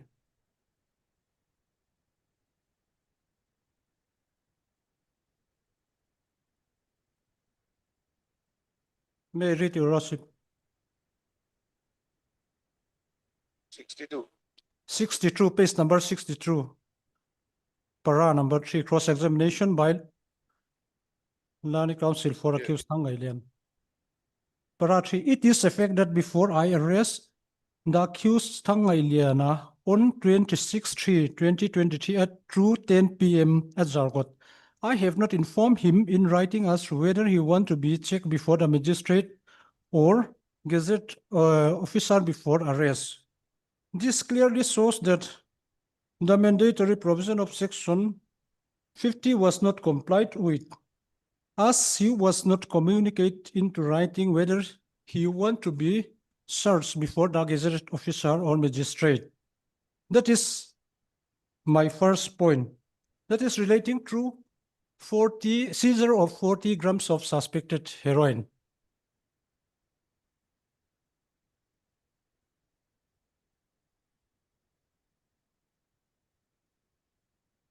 Yes. My lord, next point. just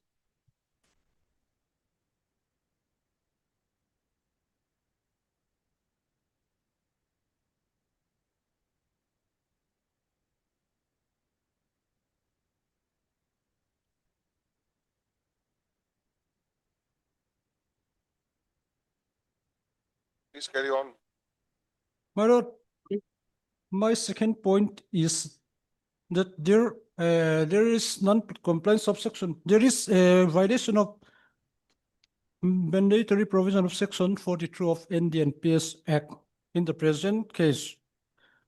As the second recovery of suspected heroin, that is 313 grams of suspected heroin, there was no information reduced into writing before conducting the search of the residence of the accused person. despite in the first recovery, before recovery of before recovering 40 grams of suspected heroin, it was alleged that information was reduced in writing, that is on page number 19. Retyped copy is at 3 and 3, but before conducting search in the residence of the accused person, rented house of the accused person, there was no subsequent information into writing.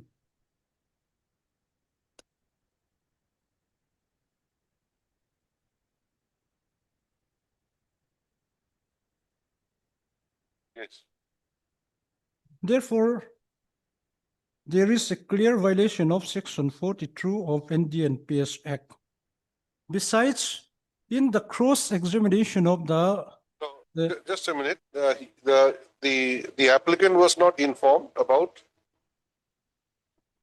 his right to be searched before the magistrate or gazette officer at the time he was Section detained. 50. That is Section 50. Yes, my lord. What about 42? Yes, in the second recovery. Second recovery, Section 42 has been violated. Yes, my lord. Yes. What is Section 42?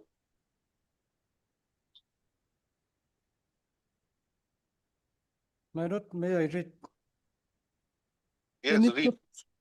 Any such officer being officer superior in rank through peon, sepoy, or constable, or Department of Central Excise, Narcotics, Customs, Revenue, Intelligence, or any other department of central government, including paramilitary force or armed force, as is employed in this behalf by general or special order by central government, or any such officer being officer superior in rank to peon, sepoy, or constable of revenue, drug control, excise, police, or any other department of state government, as is employed in this behalf of by general or special order of the state government, if he has reason to believe from the personal knowledge or information given by any person taken down in writing that any narcotic drug or psychotropic substance or controlled substance in respect of which an offense punishable under this act has been committed, or any document or other article which may furnish evidence of the commission of such offense, or any illegally acquired property, or any document of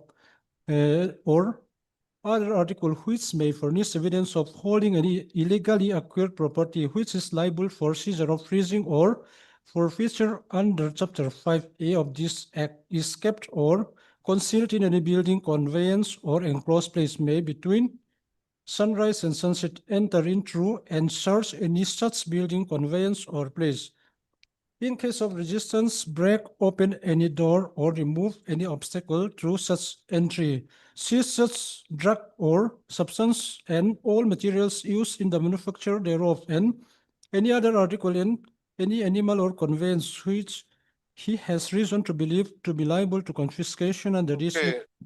Okay, which part has been violated?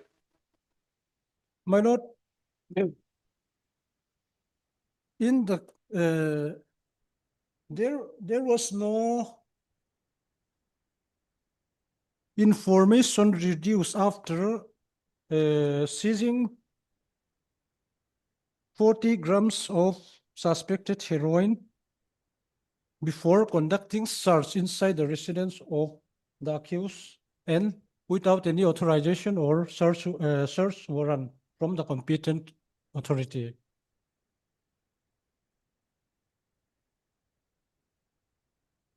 You say was violated? Which part?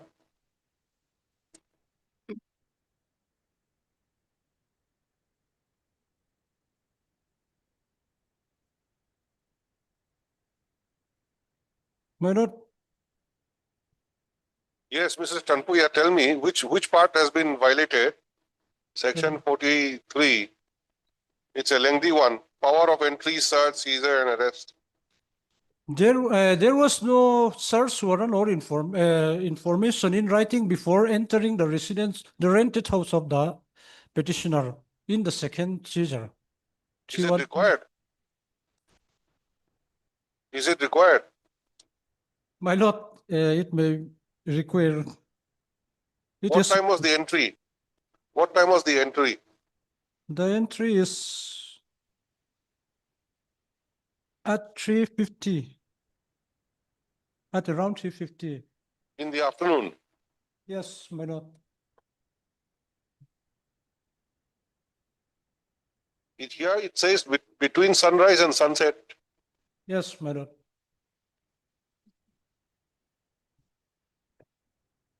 No, it was between sunrise and sunset. Yes, my lord. But you said it's 3 p.m. 3 what time? What time was that? In the afternoon. Yes, my lord. So during broad daylight, do you still require the Information power? should be recorded. Warrant?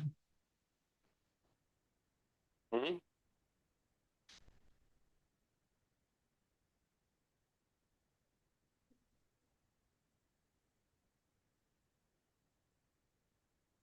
My lord, section 42 clause 2, where officer takes down any information in writing under section 1 or record grounds for his belief under section, under the proviso thereto, he shall within 72 hours send copy thereof through his immediate officer.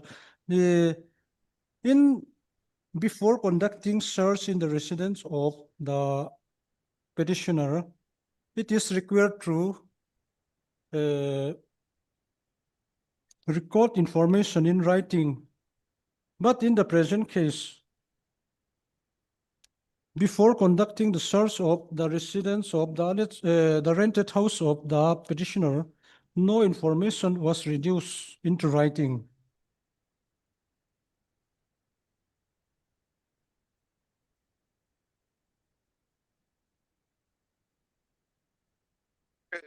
You come to page 6 of your bail application. Page 6. Yes, my lord. These are the grounds. Where have you stated about violation of section 42? Section 42 at page number 8. I am not in accordance with my petition. Point number 4, page number 8. Read.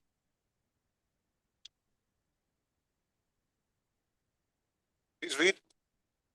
That the mandatory provision of section 42 NDPS Act is also grossly violated in the present case. Prosecution witness deposed in para number 11 of his examination in chief that the petitioner stated that he was staying at Ruang Puiveng after being detained at Jarko traffic point and undergoing preliminary inquiry by the seizing officer. However, in para 18 of his cross-examination, he admits that this information was not reduced to writing before entering the petitioner's residence. This constitutes violation of mandatory provision of section 42 of NDPS Act, thereby making the search of the petitioner's rented house illegal.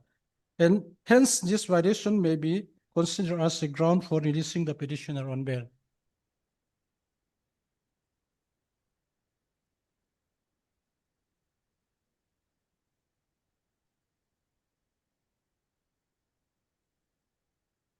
My lord, in the cross-examination of PW number 1 at page 62, para 18, he clearly stated that it is a fact that I do not record any information in writing before I enter the residence of accused Tang Iliana.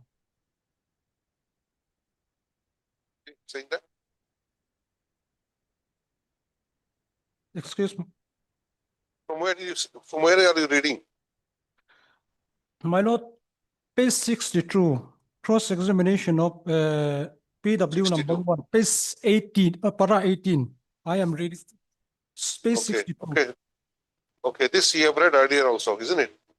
Yes, my lord. Serial number 3 of the cross-examination. Yes. So this means that section 42 has been violated. Yes, my lord. Besides this, my lord, Yes. The petitioner has been already detained in judicial custody for more than 2 years and 4 months after he was arrested. And even though the trial is almost end, but two defense witness still to be examined. And after that, there will be hearing on there will be arguments stage, and judgment will not be delivered in the near future. It may kindly be considered as a ground for releasing on bail. My lord, the other ground is that there is also violation, non-compliance of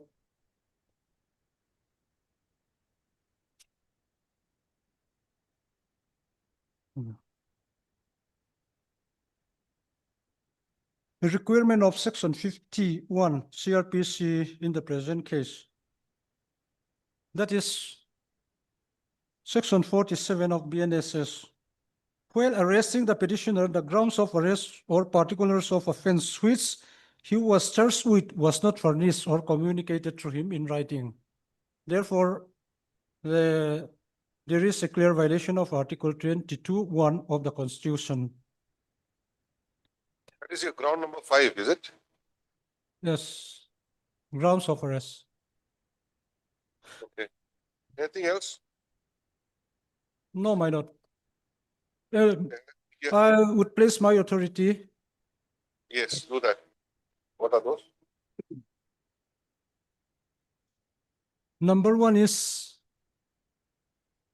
2024, volume 7, SCC 576, Prankas Bansal versus Union of India and others. Yes, paragraph? The relevant portion is at page para 42, page 597 to 45. May I read, Your Lordship? Yes. Para number 42, page 597. Read. That being so, there is no valid reason as to why a copy of such written grounds of arrest should not be furnished to the arrested person as a matter of course and without exception. There are two primary reasons as to why this would be the advisable course of action to be followed as a matter of principle.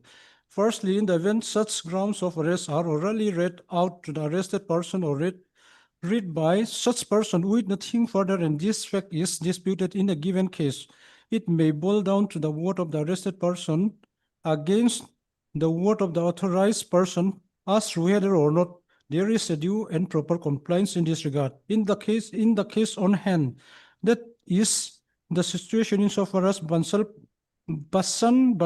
is concerned, though ED claims that witnesses were present and certified that the grounds of arrest were read out and explained to him in Hindi. That is neither here nor there are he. Mr. Counsel, you can skip. Yes. This was referred to already by Mr. Chanpuya, Mr. Fagswala. Yes. So, any other case? Yes, the other case is regarding the violation of section 42, that is Sariza Banu alias Janar Thani alias Janani, another versus State True Inspector of Police. That is 2004, volume 12 volumes SCC 266. The relevant portion is Just a minute. Please repeat again the citation. The citation is Sarija Banu. Sarija Banu. Yes, 2004, volume 12, SCC, page 266, starting from. Did you give the list? Did you give the list? Yes, my lord.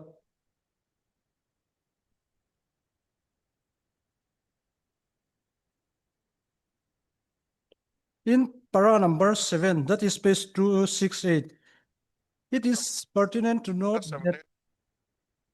Just a minute. I don't have that citation. yes,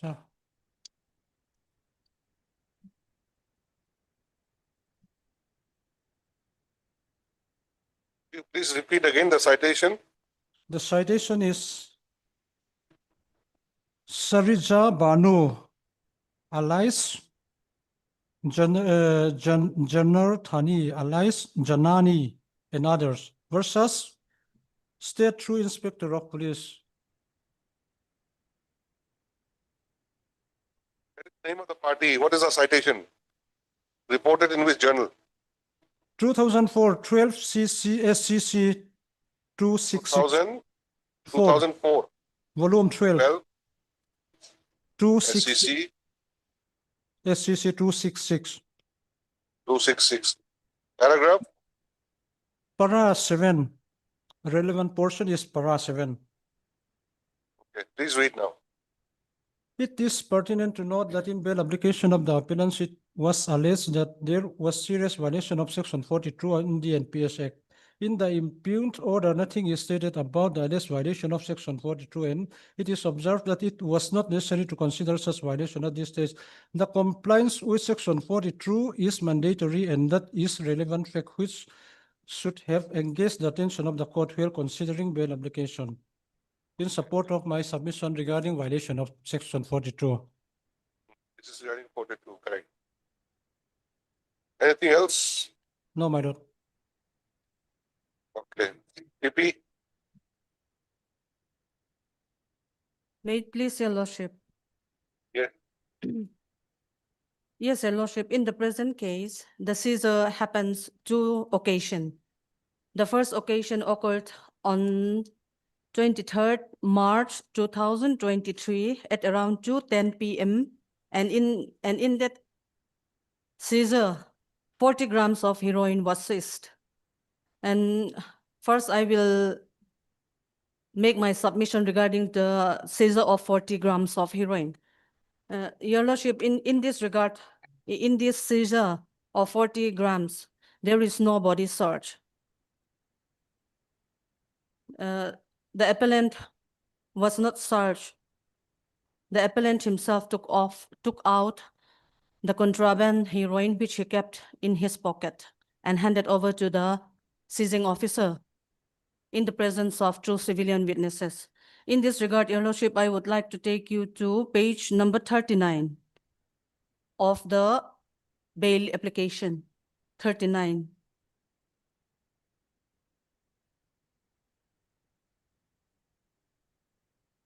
Starting from para number 7. If I may.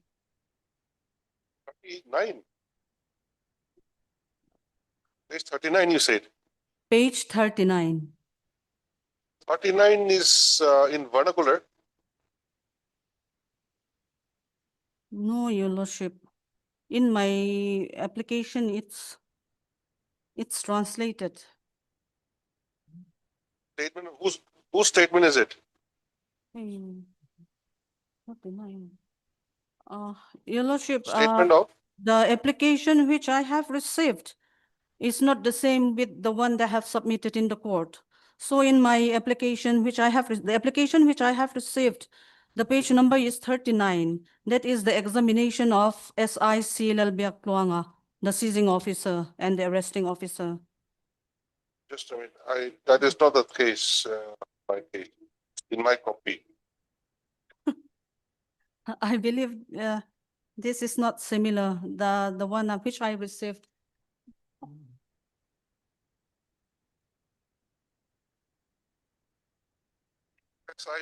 You said? Yes, Your Lordship.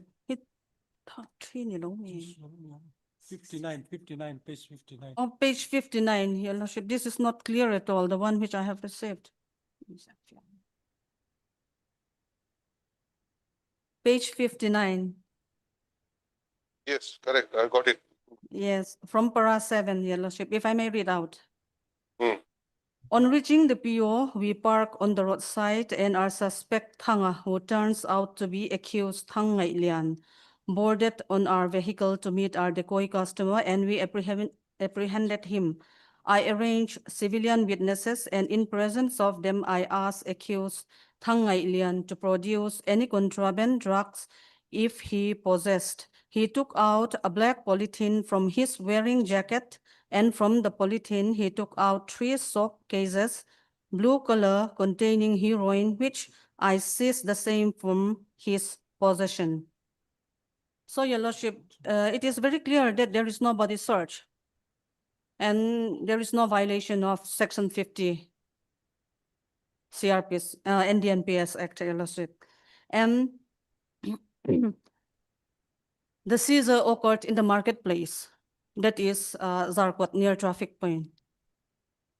So there is no requirement of recording grounds of belief regarding the seizure. And Second another, Caesar, Your Lordship? the second time it was seized. Yes, second seizure. Regarding the second seizure, Your Lordship, this seizure was not based from the secret information received. This seizure was based on the voluntary statement made by the accused, which leads the seizing officer to the place of concealment. And Your Lordship, this seizure squarely falls within Section 27 of the Evidence Act, where the requirement of writing down the grounds of belief does not arise. Since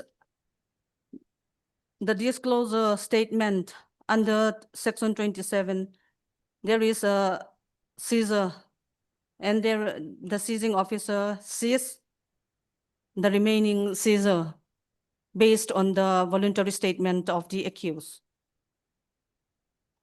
What seized?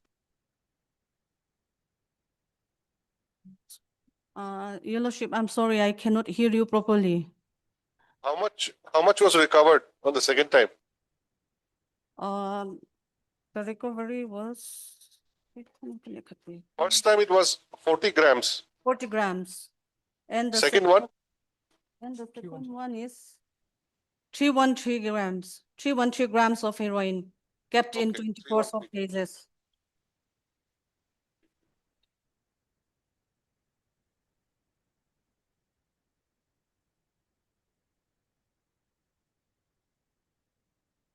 So, Your Lordship, in the present case, the claim that the violation of Section 42 and 50 by the petitioner does not rise at all. There is no violation regarding the Section 42 and 50 NDPS Act. And regarding the violation of Article 22(1) of the Constitution, Your Lordship, which I Yes. already raised in the previous bail application, my submission will be similar with that one. But in this present case, Your Lordship, in page number 21, seizure and arrest memo.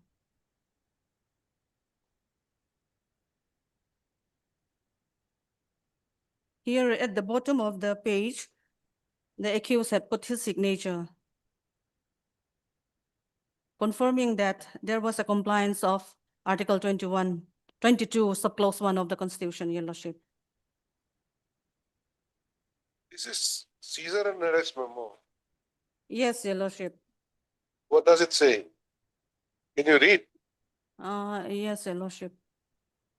I, Silal Biagwanga, do hereby seize 40 grams of suspected heroin kept in 3 numbers of blue color soap cases on this 26/3/2023 at 2:10 p.m. I also arrested its processor, Thang Ngai Lian, so and so on the same date, time and place at Zarkot Aizol. The SA weight so and so. The accused Thang Ngai Lian is informed his right regarding Section 50 of NDPS Act in front of seizure witnesses, but the arrested person took out the SA from his wearing jacket. Intimation of arrest is informed to his daughter at his residence. So, Your Lordship, here, the reason why the appellant was arrested is clearly mentioned that there is a seizure of 40 grams of heroin. And intimation was also given to his daughter. And Your Lordship, in this case, the stage of the case is at defense evidence, and it can be seen that the trial is almost concluded. And moreover, the accused, the appellant, is from Myanmar. So if he is released on bail at this stage, there is a high risk of absconding since he is not a native of Mizoram. And Your Lordship, in this regard, my humble submission is to reject this bail application at this stage.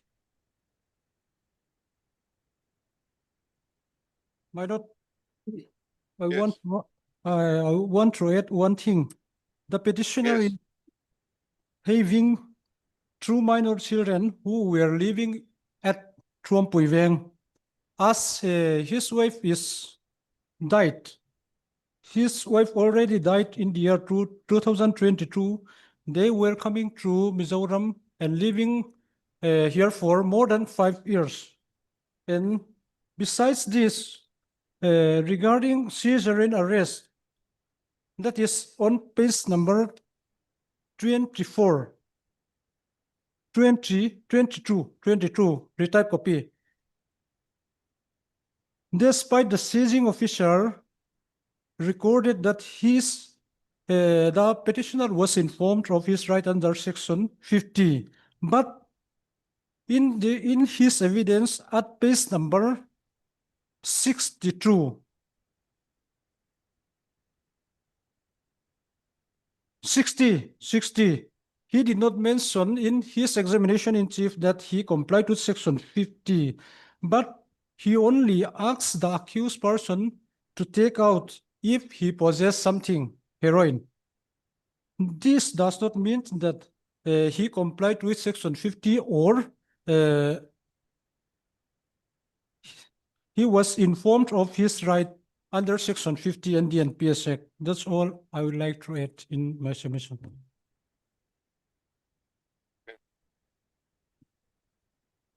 So orders will be passed later on.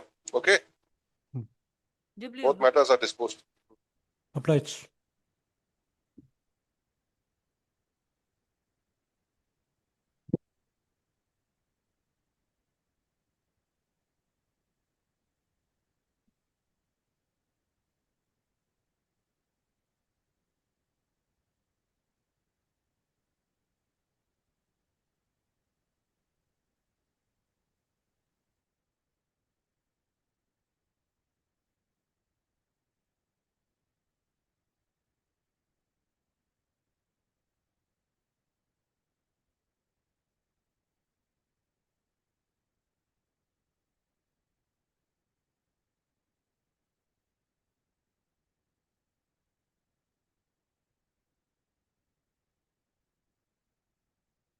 Item number 26 and 27.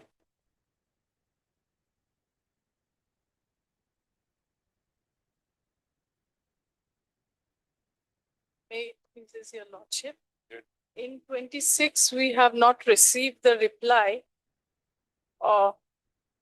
In 27, we have received the reply, Lordship. We would like to file our counter. And we urge upon that in item number 26, Lordship, so that the respondent file their reply, especially respondent number, Lordship. 27, you want to file rejoinder? Yes, Lordship. 27, I'll file rejoinder. Then 26, they have not filed. 26, they have not filed. 26, respond on last session, respondent number, Lordship. 2 and 3, Lordship, had sought time to file their reply in item number 26, Lordship. But yet we have received the reply of 2 and 3 with regard to item number 26. 27 we received. We would like to file our reply. How much time? Lordship, there is urgency in item number 26, Lordship, because connected matter also is there. Item number, Lordship, 31, Lordship, wherein his passport within a minute giving his rebuttal, the queries which was raised in. Before that only his temporarily is being suspended. And the petitioner has a invitation to attend one meeting on 31st of October, Lordship, in Thailand, Lordship. So his invitation and his tickets were being sent by the organizers. So this is the difficulty with regard to item number 26 and 30. Connected matter is item 31, Lordship. 31 is also connected. Yes, So Lordship. they also come together then. Yes, Lordship. Maladi, item number 26, madam, I am very important number 2, madam. Today it was supposed to file our affidavit, madam, but some clinical mistakes, madam, doctor, so therefore we are going to file. When will you file? By, madam, within this week, madam, but And after the necessary correction of my. anybody else are required to file? Government? Yes, for number 9, Your Lordship, we have filed out contract. 9 has filed. So only 2. 9, Your Lordship. Okay. In item number, we have filed item number 27 and 30, madam, we have already filed. In item number 31, madam, this is, Vidya.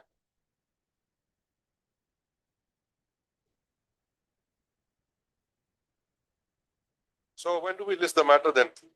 Next week, if they're filing it next week, Lordship, as per Lordship's convenience.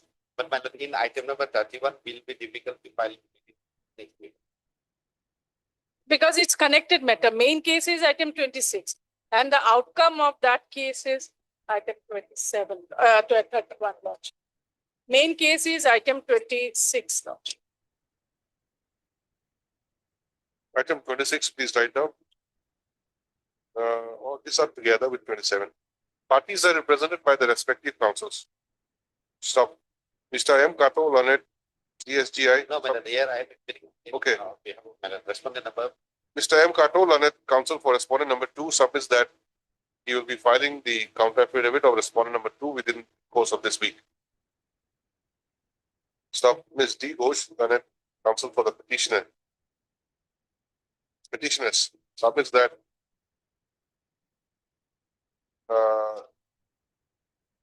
she may be allowed to file the jointer affidavit against the affidavit in possession filed by the respondent number. Here, respondent number, Lordship, 2. 2 in Yeah. WPC number 105 of 2025. So, since urgency has been expressed that the matter be listed on Next week, any day, Lordship, your convenience. I'll come down. Because it's very urgent, because especially with regard to item number 26, Lordship. Petitioner is a young person and he got an invitation to attend an conference, international conference, Lordship. So urgency is there. 24th, Legal complication has to be madam, first clear. 24th, Madam, 24th. madam. This is the matter again on 24th of September 2025. Along with WPC number 342, Lordship. WPC number 342 of 2025, Yes, Lordship. item 31. All right. And Lordship, in all the matters, Lordship, especially item number 26, 27, and 30, there are interim orders are there, Lordship. This may be continued, Lordship. Interim order passed earlier shall continue till the next date of listing. All the matters will be listed on 24th, Lordship. That's right, 24. All the 4 matters. 3 matters. Which is the 4th? 4th matter is That item number 26, when Uh, item number 27 and 30 and 31. Oh, these are 31. 31. Item number 26, Lordship, 26, 27. 27, and 30. These all are similar kind of matters, Lordship, and in all these 3 matters, interim order is there of this honorable court. So these are 3 matters. You said 4 matters. No, So 4 where's matter. Item 31, same petitioner with regard to item 26. Complaint is made against the petitioner is by one person, and there is analogous another issue cropped in is his passport is suspended. All right, 161 also will come on Wednesday. Item 30, isn't it? Yes, Lordship. So you write like this, along with WPC number 342 and 342 of 2025 and 161 of 2025. Okay? 30 and 31 item. Deep view, Lordship. Item number 28 and 29.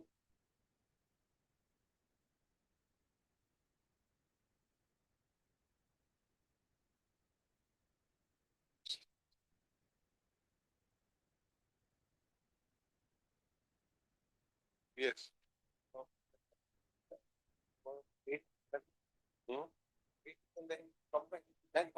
Yes, for release. Yes, why you not releasing till now? Any complication? My lord, before he starts, I would like to go on the maintainability of this writ petition. Let's see. It's, can we have it some other day then? Yes, ma'am. Like these, like of, yes.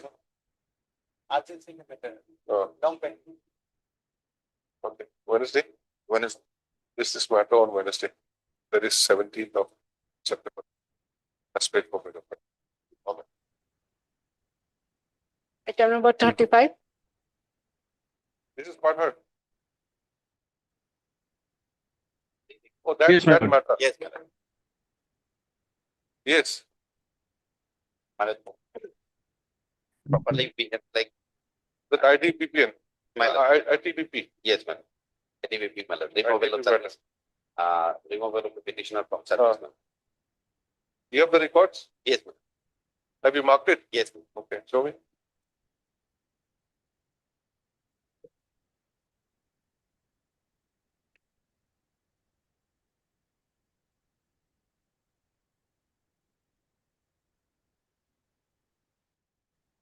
Yes, how do you explain this? Madam, first, mark 4, serial number 4.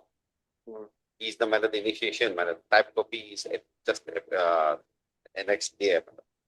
Madam, this is the madam the absent letter received from the madam the Internet Security Committee officer.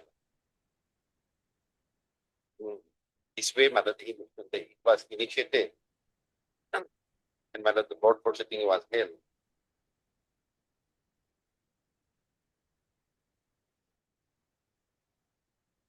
That's what serial number 4. Yes, madam. Serial number 4. And madam, the evidence was taken against the accused person. Thereafter, madam, on which madam the accused persons was madam asked to madam give the witness one give the witness. Madam. Accordingly, witness was name of the witness was given, and he has deposed that yes, he was absent. That was Estevanes. After that, madam, the proceeding was held. Recording of evidence, madam, there is a procedure, madam. After the inquiry was closed, that has been released up to the petitioner. No, just please explain what are the flag 1, flag 2, flag 3, flag 4. That's all. Yes, ma'am. What is flag 1? Flag 1 is the madam, the absent letter, madam. You have just written 1, 2, 3. That you have not given any some list. 1 put in the matter that is not. This is You should have prepared a chart. This 1 is so and so, 2 is so and so, 3 is so and so. You have just simply written 1, 2, 3, 4 only. I have to again read what is 1. You don't understand what is 1. And this is this, madam, all required to be go through, madam, the only. Why not? Why not? Madam, since, see, yes. How big is the record? How many pages are here? Yes, madam, so many pages, madam, and the marked portion is, madam, all together, 10, 11 in numbers. 11. Mr. Kato, you take back this. By tabulation, madam, if lordship permits. You make list of dates, isn't it? Tabulation. List of dates, like that only. Serial number 1 is so and so. Serial number 2 is so and so. Serial number 3 is so and so. Yes. That way I can find out what is what. Yes. Then, Otherwise, you're asking me to read each and every page. yes, madam. And some are and most of them are in Hindi. Yes, madam. Then in that case, madam, may I bring this madam, maybe instead of 25. No. So court is not here on 25. Then 19. Tomorrow, you give me tomorrow. Tomorrow will be difficult. Today you prepare and give it me by tomorrow. Day after tomorrow. You have to write judgment also. Tomorrow. Tomorrow you give. Yes. You just have to write in a piece of paper. Get it typed out. 1, 2, 3, 4, 5. What? Just description of documents. That's all I want. You don't have to give any submission. Just give me the description of the documents and they are which serial number or page, whatever. Because this file also is paginated. You can give the page number also, serial number 1 and the page number also, and what is that document? Like you do in the writ petition, the first page. After synopsis, you give list of dates or you give the index. Exactly what I want is the index of that anything. Index. Okay? Yes. Tomorrow you give me. Yes. Thank you. This is again tomorrow and pass the order. Yes. Yes, Mr. Counsel, Mr. Mandal. Yes. Yes. The last. Laskar, My Mr. lordship. Laskar. So the hearing is concluded. We'll listen Yes, my again lord. tomorrow. And Yes, ma'am. Learned DSGI will give me the file with the index. Yes, my lord. My lord.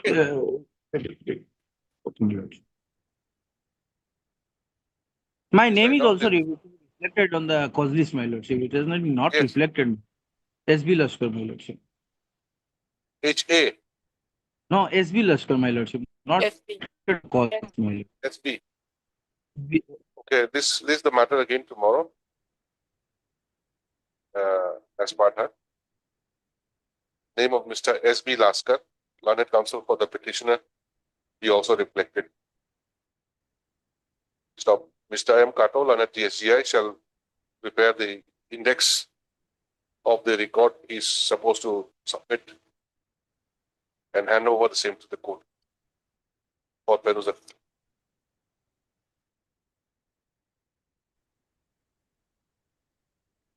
Yes.